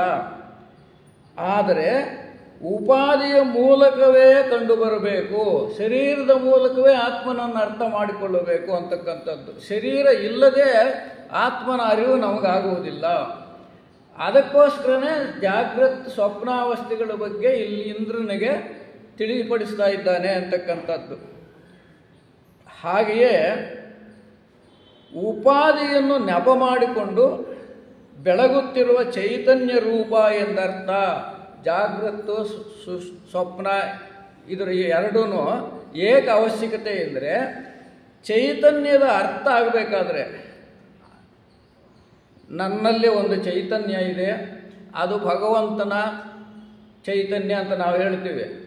ಅಂದರೆ ನಾನಿರಬೇಕು, ನಾನಿದ್ರೇ ಚೈತನ್ಯದ ಅರ್ಥ ಆಗೋದು. ಹಾಗೆಯೇ ಈ ಜಾಗೃತ ಸ್ವಪ್ನಗಳ ಅವಶ್ಯಕತೆಯನ್ನು ಮುಂದೆ ಮಾಡಿಕೊಂಡು ಇಂದ್ರನಿಗೆ ಈ ಬೋಧೆ ಕೊಡ್ತಾ ಇರ್ತಕ್ಕಂಥದ್ದು. ಹಾಗೆಯೇ ಇಲ್ಲಿಯೂ ಸ್ವಪ್ನವೆಂಬ ಅವಸ್ಥೆಯನ್ನು ಅಂತರ್ಗತವಾದ ಭೋಗ್ಯ ಪ್ರಪಂಚವನ್ನು ಬೆಳಗುತ್ತಾ ತಾನೂ ಅಸಂಗತನಾಗಿ ಏಕನಾಗಿ ಶುದ್ಧನಾಗಿರುವ ಆತ್ಮನನ್ನು ಅಮೃತ ಅಭಯ ಬ್ರಹ್ಮವೆಂದು ತಿಳಿಸಿದ್ದಾನೆ. ಅಂದರೆ ಶರೀರದ ಮೂಲಕವೇ ಆತ್ಮನನ್ನು ಅರ್ಥ ಮಾಡಿಕೊಳ್ಳಬೇಕು ಅಂತಕ್ಕಂಥ ಭಾವನೆಯನ್ನು ಇಲ್ಲಿ ವ್ಯಕ್ತಪಡಿಸಿದ್ದಾನೆ ಅಂತ. ಆದರೆ ತಿಳಿದುಕೊಳ್ಳುವವನು ಮತ್ತೆ ತಪ್ಪು ಮಾಡುತ್ತಾನೆಂಬುದನ್ನು ನಾವು ಗುರುತಿಸಬೇಕು. ಆದರೂ ತತ್ವವನ್ನು ಸಂಪೂರ್ಣವಾಗಿ ತಿಳಿಸುವವರೆಗೂ ಸಂವಾದವು ಮುಂದುವರಿಯುವುದರಿಂದ ಏನೂ ದೋಷವಿಲ್ಲ. ಈ ತಿಳ್ಕೋಬೇಕಾದ್ರೆ ಇವ್ರ ಜೊತೆನೇ ಹೋಗಬೇಕು. ಜಾಗೃತ ಸ್ವಪ್ನಾವಸ್ಥೆಗಳ ಮೂಲಕನೇ ನಾವು ಆ ಮುಂದಿನ ಸ್ಥಿತಿಗೆ ಹೋಗಬೇಕು. ಈಗ ದೇವೇಂದ್ರನು ಪ್ರಜಾಪತಿಯನ್ನು ಬಳಿಸಾರಿ ಏನು ಮಾಡಿದನೆಂಬುದನ್ನು ತಿಳಿಯೋಣ. ಮೂರನೆಯ ಬಾರಿಗೆ ದೇವೇಂದ್ರನು ಹಿಂದಿರುಗುವುದನ್ನು ಪ್ರಜಾಪತಿಯು ಕೇಳ್ತಾನೆ. ಮೂರನೇ ಬಾರಿನೂ ಬಂದವನು. ಸ್ವಪ್ನಾವಸ್ಥೆನೂ ಅರ್ಥ ಆಗಲಿಲ್ಲ. ಮೊದಲು ಜಾಗೃತಾವಸ್ಥೆ ಅರ್ಥ ಆಗಲಿಲ್ಲ. ಜಾಗೃತಾವಸ್ಥೆ ಬೇಕಪ್ಪ, ನೀನು ಅದರ ಮೂಲಕನೇ ಆತ್ಮನನ್ನು ಅರ್ಥ ಮಾಡ್ಕೋಬೇಕು ಅಂತ ಮೊದಲನೇ ಸಲ ಹೇಳ್ದ. ಸ್ವಪ್ನಾವಸ್ಥೆನೂ ಬೇಕಪ್ಪ ಅಂತ ಎರಡನೇ ಸಲ, ಆದರೂ ಅರ್ಥ ಆಗಲಿಲ್ಲ. ಅವನು ಮತ್ತೆ ಮೂರನೇ ಬಾರಿಗೆ ದೇವೇಂದ್ರನು ಹಿಂತಿರುವುದನ್ನು ಕಂಡು, ಎಲೆ ಇಂದ್ರನೇ ಮತ್ತೆ ಏಕೆ ಬಂದೆ ಅಂತ ಪ್ರಶ್ನೆ ಮಾಡಿದ. ಪೂಜ್ಯರೇ, ತಾವು ಮಾಡಿದ ಆತ್ಮೋಪದೇಶವು ಇನ್ನೂ ನನಗೆ ಮನವರಿಕೆಯಾಗಲಿಲ್ಲ. ಸ್ವಪ್ನದಲ್ಲಿ ಮಹಿಮಾನ್ವಿತನಾಗಿ ಕಂಡುಬರುವ ಅಮೃತಾಭಯ ಬ್ರಹ್ಮವು ಎಂದು ಹೇಳಿದ್ದೀರಿ. ಆದರೆ ಎಚ್ಚರದ ಗುಣದೋಷಗಳು ಅಂಟು ಸ್ವಪ್ನಾತ್ಮನಿಗೆ ಇಲ್ಲವೆಂದು ತಿಳಿಯುವುದಾದರೆ ಸ್ವಪ್ನ ಕಾಲದಲ್ಲೇ ಸಂಭವಿಸುವ ಭಯ, ಶೋಕ, ಮೋಹಗಳು ಆತ್ಮನನ್ನು ಆವರಿಸುವುದಿಲ್ಲವೇ? ಸ್ವಪ್ನದಲ್ಲಿ ಇವೆಲ್ಲ ಬರುತ್ತೆ, ಭಯ ಬರುತ್ತೆ, ಶೋಕ, ಮೋಹ ಇವೆಲ್ಲ ಇರುವಾಗ ಈ ಆತ್ಮವು ಅಮೃತಾತ್ಮ ಹೇಗಾದೀತು ಇದು ನನಗೆ ತಿಳಿಯುವುದಿಲ್ಲ ಎಂದು ಹೇಳಿದ್ರ. ಆಗ ಪ್ರಜಾಪತಿಯು ಹಾಗಲ್ಲ, ನಾನು ಹೇಳಿದ ಅಮೃತಾಭಯಾತ್ಮನು ಎಲ್ಲಿಯೂ ಚ್ಯುತಿಯೇ ಇಲ್ಲ. ಅವನನ್ನು ಉಪಾಧಿಗಳಿಂದ ವಿಂಗಡಿಸಿ ಅರಿತುಕೊಳ್ಳಲಾರದೆ ನೀನು ಮತ್ತೆ ಸಂಶಯಗ್ರಸ್ತನಾಗಿದ್ದೀಯ. ಅವುಗಳನ್ನು ಉಪಾಧಿಗಳ ಮೂಲಕನೇ ಅರ್ಥ ಮಾಡ್ಕೋಬೇಕು, ಶರೀರದ ಮೂಲಕನೇ ಆತ್ಮನನ್ನು ಅರ್ಥ ಮಾಡ್ಕೋಬೇಕು. ನಾನು ಹೇಳಿದ ಉದಾಹರಣೆಗಳಿಗೂ ನೀನು ಸರಿಯಾಗಿ ಅರ್ಥ ಆಗಲಿಲ್ಲ. ಆತ್ಮೋಪದೇಶವು ಯಾವಾಗಲೂ ಗಹನವಾದುದೇ ಸರಿ. ಇನ್ನೂ ಒಮ್ಮೆ ನಿನಗೆ ಆತ್ಮನನ್ನೇ ಕುರಿತು ವ್ಯಾಖ್ಯಾನ ಮಾಡುವೆನು. ಆದರೆ ನೀನು ಮತ್ತೆ ಚಿತ್ತಶುದ್ಧಿಯಾಗಿ ಮೂರನೆಯ ಬಾರಿಗೆ 32 ವರ್ಷಗಳ ಆಶ್ರಮವಾಸ ಮಾಡಬೇಕು ಅಂತ ಹೇಳಿದ. ಮತ್ತೆ ಆಗ ಇಂದ್ರನು ಮತ್ತೆ ಬ್ರಹ್ಮಚರ್ಯದಿಂದ ಗುರುಕುಲದಲ್ಲಿ ನಿಂತ. ಕೊನೆಗೆ ಮೂರನೇ ಬಾರಿಗೂ ಬ್ರಹ್ಮನಿಷ್ಠನಾಗಿ ಅಂತಃಕರಣ ಶುದ್ಧಿಯನ್ನು ಚೆನ್ನಾಗಿ ಪಡೆದುಕೊಂಡಿದ್ದ ದೇವೇಂದ್ರನಿಗೆ ಪ್ರಜಾಪತಿ ಮತ್ತೆ ಉಪದೇಶ ಮಾಡೋಕ್ಕೆ ಶುರು ಮಾಡಿದ. ಎಲೈ ಶಿಷ್ಯನೇ, ಅಮೃತ ಅಭಯವಾದ ಆತ್ಮನಿಗೆ ಎಚ್ಚರ, ಕನಸುಗಳೆಂಬ ಉಪಾಧಿಗಳು ಯಾವ ವಿಕಾರವನ್ನು ಉಂಟು ಮಾಡುವುದಿಲ್ಲ. ಇದು ತಿಳಿಯಬೇಕು. ಜಾಗೃತ ಸ್ವಪ್ನಾವಸ್ಥೆಗಳು ಆತ್ಮನಿಗೆ ಯಾವ ತೊಂದರೆಯನ್ನು ಮಾಡುವುದಿಲ್ಲ. ಅರ್ಥ ಮಾಡಿಕೊಳ್ಳುವುದಕ್ಕೆ ಅವು ಬೇಕು. ಆದರೆ ಆಯಾ ಉಪಾಧಿಗಳ ಸಂಪರ್ಕಕ್ಕೆ ಜರಾಮರಣ, ಶೋಕ, ಮೋಹ, ಭಯಾದಿ ಸಂಸಾರ ದೋಷಗಳು ಕಾಣಿಸಿಕೊಂಡದ್ದು ನಿಜ. ಜಾಗೃತಾವಸ್ಥೆಯಲ್ಲಿ ನಮಗೆ ದೋಷಗಳು ಕಾಣಿಸ್ಕೊಳ್ಳುತ್ತೆ, ಸ್ವಪ್ನಾವಸ್ಥೆಯಲ್ಲಿ ದೋಷಗಳು ಕಾಣಿಸ್ಕೊಳ್ಳೋದು ನಿಜ. ಅವುಗಳಿಂದೇನೂ ಆತ್ಮನಿಗೆ ಪರಿಣಾಮವಾಗಲಿಲ್ಲ, ಆತ್ಮನಿಗೆ ಅದರಿಂದ ತೊಂದರೆ ಆಗೋದಿಲ್ಲ. ಜಾಗೃತ ಸ್ವಪ್ನಾವಸ್ಥೆಯಲ್ಲಿ ಆ ಆತ್ಮನಿಗೇನೂ ತೊಂದರೆ ಆಗುವುದಿಲ್ಲ. ಆದರೂ ಅವುಗಳಾವುವೂ ಇಲ್ಲದೆ ಆತ್ಮನು ಒಬ್ಬನೇ ಇರುವ ಅನುಭವವನ್ನು ತಿಳಿಸುವೆನು. ಆ ಜರಾಮರಣ, ಭಯ ಅವೆಲ್ಲ ಯಾವುವು? ಜಾಗೃತಾವಸ್ಥೆಯಲ್ಲಿ ಇದು ಸ್ವಪ್ನಾವಸ್ಥೆಯಲ್ಲಿ ಬರತಕ್ಕಂಥ ದೋಷಗಳು, ಆ ಕಷ್ಟ ಸುಖಗಳು ಅವಿಲ್ಲದೆ ಇರತಕ್ಕಂಥದ್ದು ಇನ್ನೊಂದು ಸ್ಥಿತಿ ಇದೆ. ಈಗ ಮೂರನೇ ಸಲ ಅದನ್ನು ಬೋಧಿಸ್ತೀನಿ ಅಂತ ಹೇಳ್ತಾ ಇದ್ದಾನೆ. ಆ ಅವಸ್ಥೆ ಅಂದರೆ ಜಾಗೃತಾವಸ್ಥೆ ಆಯಿತು, ಸ್ವಪ್ನಾವಸ್ಥೆ ಆಯಿತು. ಮುಂದಿನ ಅವಸ್ಥೆ ಅದೇ ಸಂಪ್ರಸಾದವು. ಮುಂದಿನ ಜಾಗೃತ್ ಸ್ವಪ್ನ ಮುಂದಿನ ಅವಸ್ಥೆಗೆ ಸಂಪ್ರಸಾದವು ಅಂತ ಇದೆ. ಸಂಪ್ರಸಾದವೆಂದರೆ ಗಾಢ ನಿದ್ರೆ. ಮೊದಲನೇ ಸಲ ಅಕ್ಷಿವಿದ್ಯೆ ಹೇಳುವಾಗ ಜಾಗೃತ್ ಸ್ಥಿತಿಯಲ್ಲಿತ್ತು ಅವನ ಪ್ರಜ್ಞೆ. ಎರಡನೇ ಸಲ ಸ್ವಪ್ನ ಸ್ಥಿತಿಯಲ್ಲಿತ್ತು. ಇನ್ನೊಂದು ಸ್ಥಿತಿ ಇದೆಯಪ್ಪ, ಅದು ಸಂಪ್ರಸಾದ ಅಂತೀವಿ ಅದಕ್ಕೆ. ಅದನ್ನು ನಾವು ಇನ್ನೊಂದು ರೀತಿಯಲ್ಲಿ ಹೇಳ್ತೀವಿ, ಸುಷುಪ್ತಿ ಅಂತೀವಿ. ಇಲ್ಲಿ ಅದರ ಹೆಸರು ಹೇಳಿದ್ದೇನೆ, ಅವರು ಹಂಗೆ ಹೇಳಿದ್ದಾರೆ ಅವರು. ಸಂಪ್ರಸಾದವೆಂದರೆ ಗಾಢ ನಿದ್ರೆ ಎಂದರ್ಥ. ಗಾಢ ನಿದ್ರೆಯಲ್ಲಿ ಸ್ವಪ್ನ ಇರಲ್ಲ. ಜಾಗೃತಲ್ಲಿ ನಮಗೆಲ್ಲ ತಿಳುವಳಿಕೆ ಇರುತ್ತೆ, ಪ್ರಾಪಂಚಿಕ ವಿಷಯಗಳೆಲ್ಲ ಗೊತ್ತಾಗುತ್ತೆ. ಸ್ವಪ್ನಾವಸ್ಥೆಯಲ್ಲಿ ಅದೇ ಬೇರೆ ರೀತಿಯಲ್ಲಿರುತ್ತೆ. ಕಾಣದ್ದು ಕಾಣಿಸುತ್ತೆ, ಬೇಡವಾದ್ದು ಬೇಕನ್ನಿಸುತ್ತೆ. ನಮಗೆಲ್ಲ ಅನುಭವ ಇದೆ. ಏನು ಬೇಡ ಅನಿಸುತ್ತೋ ಅದು ಬೇಕು ಬರುತ್ತೆ, ಏನು ಬೇಕು ಅನಿಸುತ್ತೋ ಅದು ಬರಲ್ಲ. ಈ ಥರದ ವ್ಯತ್ಯಾಸಗಳಿರುತ್ತೆ ಸ್ವಪ್ನದ. ಅಲ್ಲಿ ಇನ್ನೊಂದು ಸ್ಥಿತಿ ಇದೆ, ಅದು ಸಂಪ್ರಸಾದ ಸ್ಥಿತಿ, ಅಂದರೆ ಗಾಢ ನಿದ್ರೆ. ಇಂಥ ಸ್ಥಿತಿಯಲ್ಲಿ ಆತ್ಮನು ಸ್ವಚ್ಛವಾಗಿ ಯಾವ ವಿಶೇಷ ವಿಜ್ಞಾನವಾಗಲಿ, ಕರ್ತೃಭೋತೃತ್ವವಾಗಲಿ, ಶೋಕ ಮೋಹಗಳಾಗಲಿ ಇಲ್ಲದೆ ಪರಮಾನಂದ ರೂಪನಾಗಿರುವನು. ಆತ್ಮ ಜಾಗೃತಾವಸ್ಥೆಯಲ್ಲಿ ಸುಖ ದುಃಖ ದೋಷಗಳನ್ನೆಲ್ಲ ಅನುಭವಿಸ್ತಾನೆ, ಸ್ವಪ್ನಾವಸ್ಥೆಯಲ್ಲಿ ವ್ಯತಿರಿಕ್ತವಾಗಿ ಅನುಭವಿಸ್ತಾನೆ, ಅಥವಾ ಯಾವುದೋ ರೀತಿಯಲ್ಲಿ ಬೇರೆ ಬೇರೆ ರೀತಿಯಲ್ಲಿ. ಗಾಢ ನಿದ್ರೆಯಲ್ಲಿ ಮಾತ್ರ ಸುಖವಾಗಿರ್ತಾನೆ. ಹಿಂದಿನ ಉಪನ್ಯಾಸದಲ್ಲಿ ನಿಮಗೆ ಜ್ಞಾಪಕ ಇರ್ಬೋದು, ಸುಷುಪ್ತಾವಸ್ಥೆಯಲ್ಲಿ ಆತ್ಮನು ಪರಮಾತ್ಮನೊಂದಿಗೆ ಸಂಬಂಧವನ್ನು ಹೊಂದಿರುತ್ತಾನೆ ಅಂತಿದೆ ಛಾಂದೋಗ್ಯೋಪನಿಷತ್ತಲ್ಲಿ.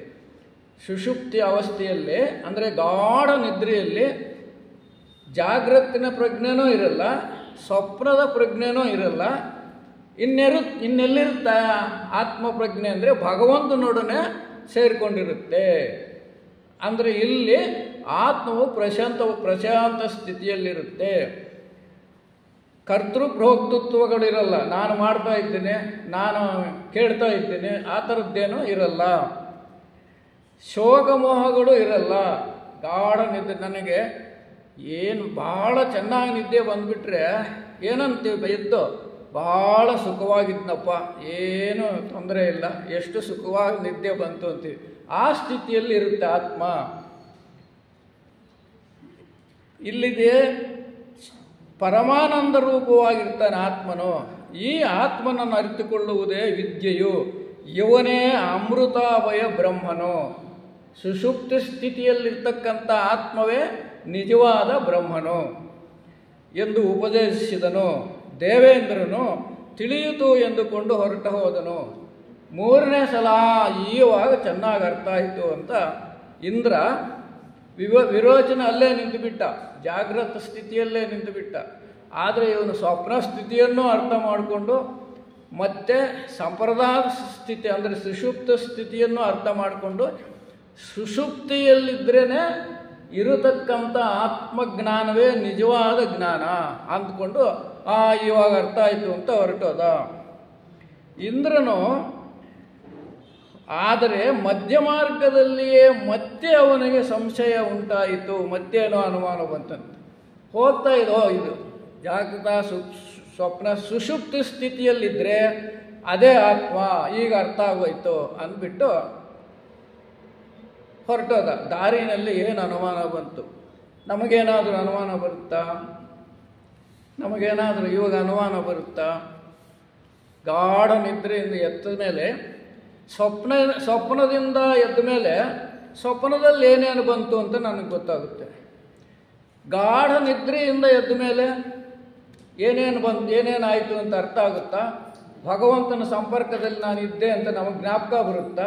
ಹಾಗಾದರೆ ಇದು ಯಾವ ನಿಜವಾದ ಆತ್ಮವೇ? ಎದ್ದ ಮೇಲೆ ನನಗೆ ಗೊತ್ತಾಗಲಿಲ್ಲ ಅಂದರೆ ಅದು ಎಂಥ ಆತ್ಮಜ್ಞಾನ? ಈ ಅನುಮಾನ ಬರುತ್ತೆ. ಇದು ಅರ್ಥ ಆಗ್ತಾ ಇದೆ ಅನಿಸುತ್ತೆ ಎಲ್ಲರಿಗೂ. ಗಾಢ ನಿದ್ರೆಯಿಂದ ಎದ್ದ ಮೇಲೆ ಏನು ನಡೆಯಿತು ಅಂತ ನಮಗೆ ಜ್ಞಾಪಕ ಇಲ್ಲ. ಭಗವಂತನ ಸಂಪರ್ಕದಲ್ಲಿ ಇದ್ದೆ ಅಂತಲೂ ನಮಗೆ ಅರ್ಥ ಆಗಲಿಲ್ಲ, ಅಥವಾ ಅದೇ ನಿಜವಾದ ಆತ್ಮ ಅಂತಲೂ ನಮಗೆ ಗೊತ್ತಿಲ್ಲ. ಈ ಅನುಮಾನ ಬರುತ್ತೆ ಅವನಿಗೆ.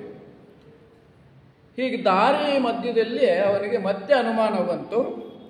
ಇಂದ್ರನು ಹೀಗೆ ಯೋಚಿಸಿದ, ಈವರೆಗೂ ತಾನು ತಿಳಿದಿದ್ದ ಆತ್ಮನು ಸಂಸಾರ ಧರ್ಮಗಳನ್ನು ಒಂದಲ್ಲ ಒಂದು ರೀತಿಯಲ್ಲಿ ಹೊಂದಿದ್ದನೆಂದು ಮೂರನೆಯ ಪರ್ಯಾಯದಲ್ಲಿ ಪ್ರಜಾಪತಿಯು ತಿಳಿಸಿದಂತೆ ಸುಷುಪ್ತಿ ಸ್ಥಿತಿಯಲ್ಲಿ ಏಕೀಭೂತನೋ ಪ್ರಜ್ಞಾನಘನನೋ ಆಗಿ ಆತ್ಮನು ಕಂಡುಬರುವನೆಂದು ಇದರಿಂದ ತೃಪ್ತಿಯಾಯಿತೆಂದು ಭಾವಿಸಿದ್ದ.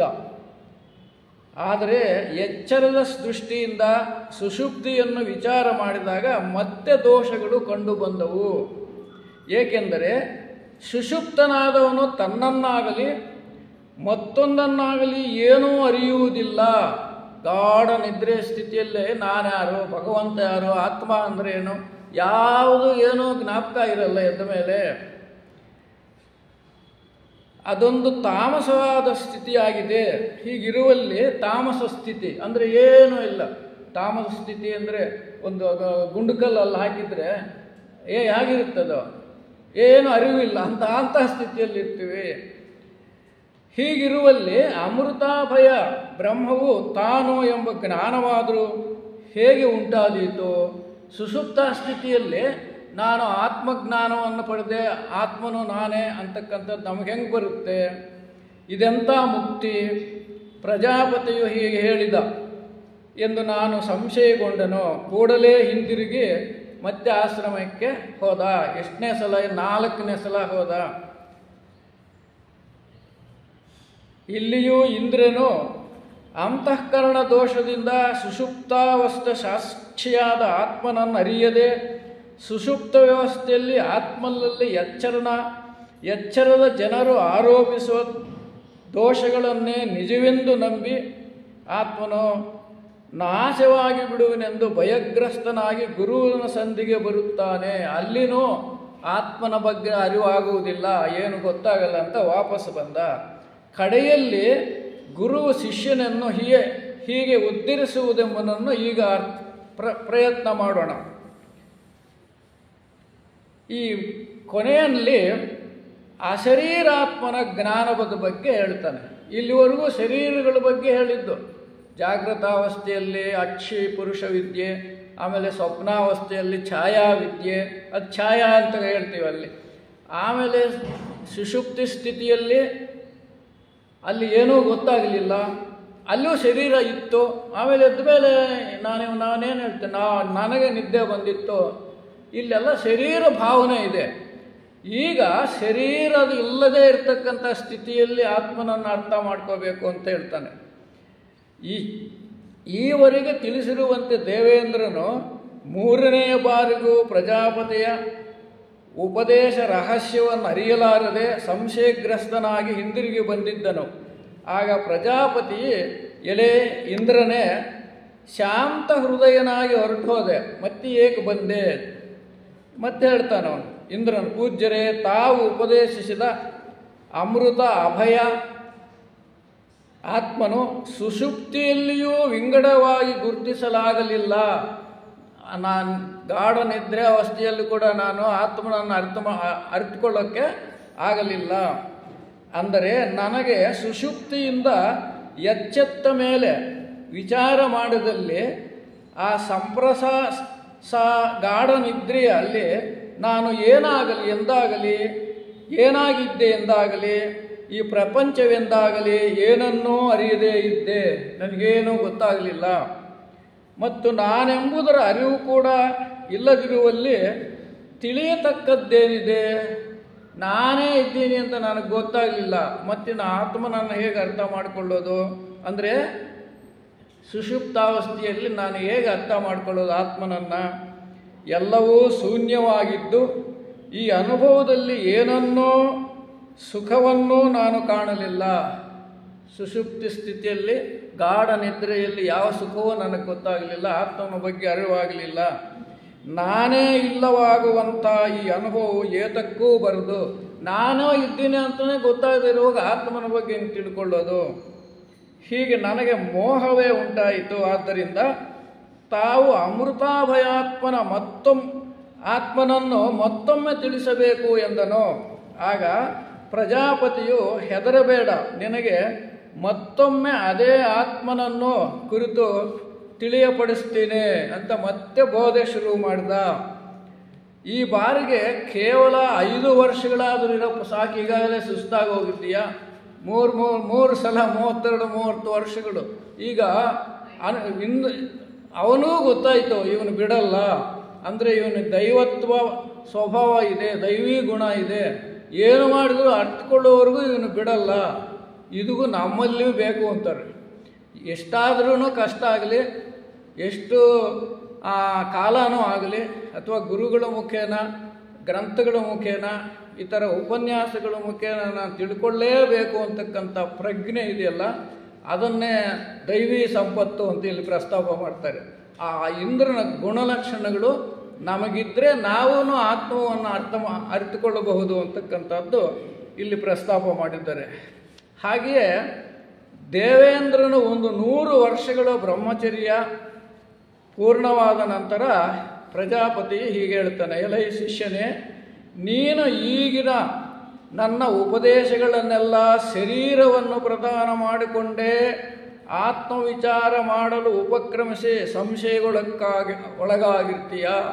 ಈ 3 ಅವಸ್ಥೆಗಳಲ್ಲಿ ಶರೀರದ ಮೂಲಕನೇ ನೀನು ಆತ್ಮವನ್ನು ತಿಳ್ಕೊಳ್ಳೋಕೆ ಪ್ರಯತ್ನ ಮಾಡಿದ್ದೀಯ. ಜಾಗ್ರತ್, ಸ್ವಪ್ನ, ಸುಸುಪ್ತಿ ಸ್ಥಿತಿಯಲ್ಲಿ ಆತ್ಮನನ್ನು ಅರ್ಥ ಮಾಡಿಕೊಳ್ಳೋದಕ್ಕೆ ಪ್ರಯತ್ನ ಮಾಡಿದ್ದೀಯ. ಅವು ಬೇಕಪ್ಪ ಅಂತಲೂ ನಾನು ಹೇಳಿದ್ದೀನಿ, ಆದರೆ ಅವೇ ಆತ್ಮನಲ್ಲ. ಇದು ಈಗ ತಿಳ್ಕೋಬೇಕು ನೀವು. ನಡುವೆ ನಾನು ಪ್ರತಿಬಿಂಬ ದೃಷ್ಟಾಂತ, ಸ್ವಪ್ನ ದೃಷ್ಟಾಂತಗಳಿಂದ, ಪ್ರತಿಬಿಂಬ ದೃಷ್ಟಾಂತ ಅಂದರೆ ಅಕ್ಷಿವಿದ್ಯೆ, ಸ್ವಪ್ನ ದೃಷ್ಟಾಂತ ಶರೀರದ ವ್ಯತಿರಿಕ್ತವನ್ನು ತೋರಿಸಿಕೊಟ್ಟರೂ ನೀನು ಆತ್ಮನನ್ನು ಗ್ರಹಣ ಮಾಡಿದೆ ಉಪಾಧಿಗಳನ್ನೇ ಅವಲಂಬಿಸಿ ಕಾರಣ ನಿನಗೆ ಪರಿಶುದ್ಧಾತ್ಮನ ಜ್ಞಾನವಾಗದೇ ಇದೆ. ನೀನು ಎಷ್ಟೊತ್ತು ಉಪಾಧಿಗಳ ಕಡೆನೇ ಗಮನ ಕೊಟ್ಟಿದ್ದೀಯ. ಹಾಗಾಗಿ ನಿನಗೆ ಶರೀರದ ಬಗ್ಗೆನೇ ಭ್ರಾಂತಿ ಇದೆ, ಅಲ್ಲೇನೇ ಏನೋ ಮೋಹ ಭೋಗ ಎಲ್ಲ ಇದೆ. ಹಾಗಾಗಿ ನಿನಗೆ ಇನ್ನೂ ಅರ್ಥ ಆಗಲಿಲ್ಲ. ಆದ್ದರಿಂದ ಈಗ ಶರೀರವನ್ನೇ ಉದ್ದೇಶಿಸಿ ಅದಕ್ಕಿಂತಲೂ ಆತ್ಮನ ವಿಲಕ್ಷಣವೆಂಬುದನ್ನು ತಿಳಿಸುತ್ತೇನೆ. ಕೇಳು, ಶರೀರವು ಅಹಂ ಎನ್ನಿಸಿಕೊಳ್ಳಲಾರದು. ಈ ಶರೀರ ಇದೆಯಲ್ಲ, ಅದು ನಾನು ಅನ್ನಿಸ್ಕೊಳ್ಳಲ್ಲ. ಇದಂ ಎಂದು ಮಾತ್ರ ಹೇಳಿಸಿಕೊಳ್ಳಬೇಕು. ಇಲ್ಲಿ 2 ಥರ ಇದೆ. ಅಹಂ ಅಂದರೆ ನಾನು ಅಂತಕ್ಕಂಥದ್ದು, ಇದಂ ಅಂದರೆ ಇದು. ನೀನು ಈ ಶರೀರವನ್ನು ಅಹಂ ಅನ್ನೋದು ಬಿಟ್ಟು ಇದಂ ಅಂತ ಅನ್ಕೋಬೇಕು. ಇದು ನಾವು ಹೇಳ್ತೀವಿ ನನ್ನ ಶರೀರ ಅಂತೀವಿ, ನಾನೇ ಶರೀರ ಅಲ್ಲ, ನನ್ನ ಶರೀರ ಇದು ಅನ್ನೋ ಅರ್ಥದಲ್ಲಿ ನೀನು ಅರ್ಥ ತಗೋಬೇಕು. ಶರೀರವು ಅಹಂ ಎನ್ನಿಸಿಕೊಳ್ಳಲಾರದು, ಇದಂ ಎಂದು ಮಾತ್ರ ಹೇಳಿಸಿಕೊಳ್ಳಬೇಕು. ಈ ಶರೀರದಂತೆಯೇ ಇದಂ ಶಬ್ದಕ್ಕೆ ವಿಷಯವಾಗಿರುವುದೆಲ್ಲವೂ ಅನಾತ್ಮನೇ, ಮರ್ತ್ಯವೇ ಎಂದು ತಿಳಿ. ಅದಕ್ಕೋಸ್ಕರ ಹೀಗೆ ಅನ್ಕೋಬೇಡ, ಹಾಗನ್ಕೋ, ಅದು ಅನ್ಕೋ. ಆಗ ನಿನಗೆ ಇದು ಶಾಶ್ವತ ಅಲ್ಲ ಅಂತ ಗೊತ್ತಾಗುತ್ತೆ. ಇದು ಯಾವಾಗಲೂ ಮೃತ್ಯುಗ್ರಸ್ತವಾಗಿರುವುದು. ಶರೀರ ಯಾವಾಗಲೂ ಮೃತ್ಯುಗ್ರಸ್ತ ಅಂದರೆ ಸತ್ತೋಗುತ್ತೆ. ಮೃತ್ಯುವೆಂದರೆ ನಾಶವು, ತಾನಲ್ಲದ್ದು ಯಾವುದೂ ಅಮೃತವಲ್ಲ. ನಾನಲ್ಲದ್ದು ಯಾವಾಗಲೂ ಅದು ಇದೆಯಲ್ಲ, ಅದು ಅಂದರೆ ತತ್ ಆತ್ಮ, ಅದು ಶಾಶ್ವತ. ಇದು ಯಾವಾಗಲೂ ಮೃತ್ಯುಗ್ರಸ್ತವಾಗಿರುವುದು. ತಾನಲ್ಲದ್ದು ಯಾವುದು ಅಮೃತವಲ್ಲ, ಅವಿನಾಶಿಯೇ ಎಂದು ತಿಳಿ.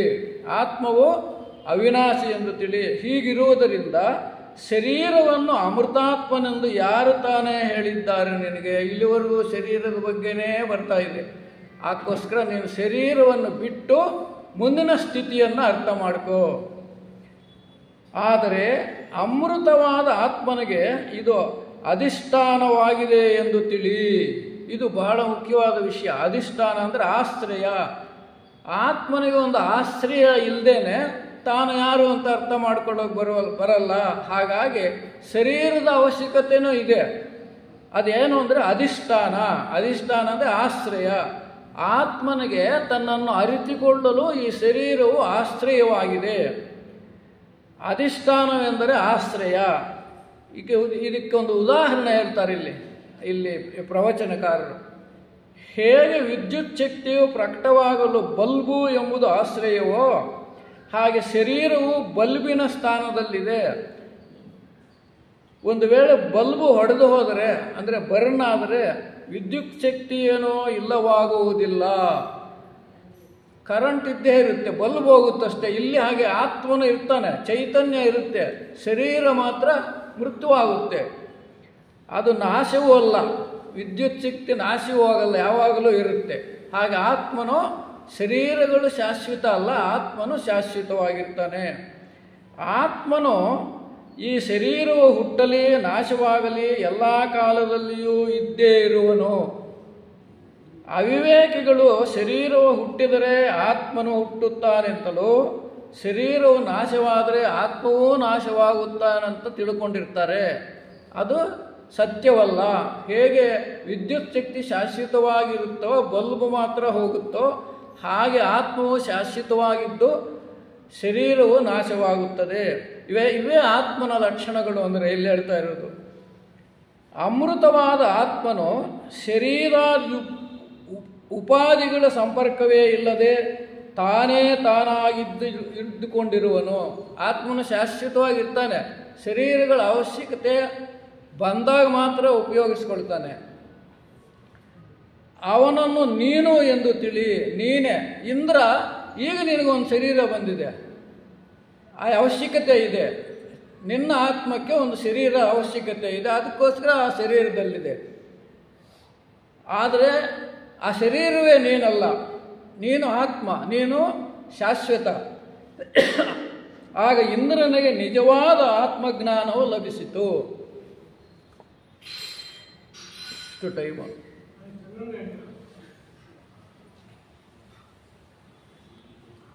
ಈಗ ಪ್ರಜಾಪತಿ ಮುಂದುವರಿದು, ಎಲೆ ಇಂದ್ರನೇ, ಶರೀರವನ್ನು ಯಾವಾಗಲೂ ನಂಬದಿರು. ಅದು ಹುಟ್ಟುವುದು, ಬೆಳೆಯುವುದು, ಸೊರಗುವುದು, ಇಲ್ಲವಾಗುವುದು ಪ್ರಸಿದ್ಧವಾಗಿದೆ. ಶರೀರ ಹೋಗ್ತಾ ಇರುತ್ತೆ, ಬರ್ತಾ ಇರುತ್ತೆ, ಹೋಗ್ತಾ ಇರುತ್ತೆ, ಬರ್ತಾ ಇರುತ್ತೆ. ಅದಕ್ಕೆ ಇದು ಶರೀರವೇ ಶಾಶ್ವತ ಅನ್ನೋದು ಮಿಥ್ಯಾಜ್ಞಾನ, ಅದು ಸರಿಯಾದ ಜ್ಞಾನವಲ್ಲ. ಆದ್ದರಿಂದ ಈ ಶರೀರ ಶಾಶ್ವತವಲ್ಲ. ದೇಹೇಂದ್ರಿಯ ಸಂಘಾತದಿಂದ ಇದೇ ಶಾಶ್ವತ ಅಂದ್ಕೊಳ್ಳುತ್ತೆ. ಅಂದರೆ ಈ ಆತ್ಮ ದೇಹ ಇಂದ್ರಿಯಗಳ ಸಂಘಾತ ಅಂದರೆ ಜೊತೆಯಲ್ಲಿ ಸೇರಿ ಅದರ ಸಹವಾಸದಿಂದ ನಾನೇ ಆತ್ಮ ಅಂದ್ಕೊಳ್ಳುತ್ತೆ, ಶರೀರವೇ ಆತ್ಮ ಅಂದ್ಕೊಳ್ಳುತ್ತೆ. ಹಾಗಾಗಿ ಯಾವುದೇ ಶರೀರಗಳು ನಾವು ಹೇಳ್ತೀವಲ್ಲ, ಏನಿದು ಈ ಸ್ಥೂಲ ಶರೀರ, ಆಮೇಲಿಂದ ಕಾಮ ಶರೀರ, ಮನೋ ಶರೀರ, ಯಾವುವು ಶಾಶ್ವತ ಅಲ್ಲ. ಆತ್ಮ ಒಂದೇ ಶಾಶ್ವತ. ಇದನ್ನು ನೀನು ಯಾವುದನ್ನು ಮೀರಿ ಪ್ರಜ್ಞಾ, ಜಾಗ್ರತ್, ಸ್ವಪ್ನ, ಸುಷುಪ್ತಿ ಅವಸ್ಥೆಗಳನ್ನು ಮೀರಿ ಇನ್ನೂ ಮುಂದೆ ಇನ್ನೊಂದು ಸ್ಥಿತಿ ಇದೆ, ತುರೀಯ ಸ್ಥಿತಿ. ಅಂದರೆ ಜಾಗ್ರತ್ತು, ಸ್ವಪ್ನ, ಆಮೇಲಿಂದ ಸುಷುಪ್ತಿ ಸ್ಥಿತಿಯನ್ನು ಮೀರಿ ಹೋಗಿರ್ತಕ್ಕಂಥದ್ದು. ಆ ಸ್ಥಿತಿಯಲ್ಲಿ ನಾವು ಜೀವನ ಮಾಡೋದಾದರೆ ನಿಜವಾದ ಆತ್ಮನ ಅರ್ಥ ನಮಗಾಗುತ್ತೆ. ಹಾಗಾಗಿ ನೀನು ಈ ಮೂರನ್ನು ಮೂರಿದ ಸ್ಥಿತಿಯಲ್ಲಿ ಜೀವನ ಮಾಡುವುದನ್ನು ಮುಖ್ಯವೆಂದು ತಿಳಿದು ಆಗ ನಿನಗೆ ಆತ್ಮಜ್ಞಾನ ಉಂಟಾಗುತ್ತೆ ಅಂತ ಪ್ರಜಾಪತಿ ಬ್ರಹ್ಮನು ಇಂದ್ರನಿಗೆ ಬೋಧಿಸ್ತಾನೆ. ಆ ಮೂಲಕ ಈ ಬೋಧೆ ನಮಗೆ ಕೂಡ ಅವಶ್ಯಕತೆ ಇದೆ. ಹಾಗಾಗಿ ನನಗೆ ಈ ಸಂದರ್ಭದಲ್ಲಿ ಛಾಂದೋಗ್ಯೋಪನಿಷತ್ತಿನಲ್ಲಿ ಆತ್ಮನ ಲಕ್ಷಣಗಳ ಬಗ್ಗೆ ಇಂದ್ರನಿಗೆ ಪ್ರಜಾಪತಿ ಬೋಧಿಸಿದ್ದರ ಬಗ್ಗೆ ನನಗೆ ಎಷ್ಟರ ಮಟ್ಟಿಗೆ ಅರ್ಥ ಆಯಿತೋ ಅದನ್ನು ನಿಮ್ಮ ಮುಂದಿಡೋ ಪ್ರಯತ್ನ ಮಾಡಿದ್ದೀನಿ. ಹಾಗಾಗಿ ಈ ಅವಕಾಶ ಕೊಟ್ಟಿದ್ದಕ್ಕೆ ಎಲ್ಲರಿಗೂ ವಂದಿಸಿ ನನ್ನ ಮಾತನ್ನು ಮುಗಿಸ್ತೇನೆ. ಓಂ ಶಾಂತಿ.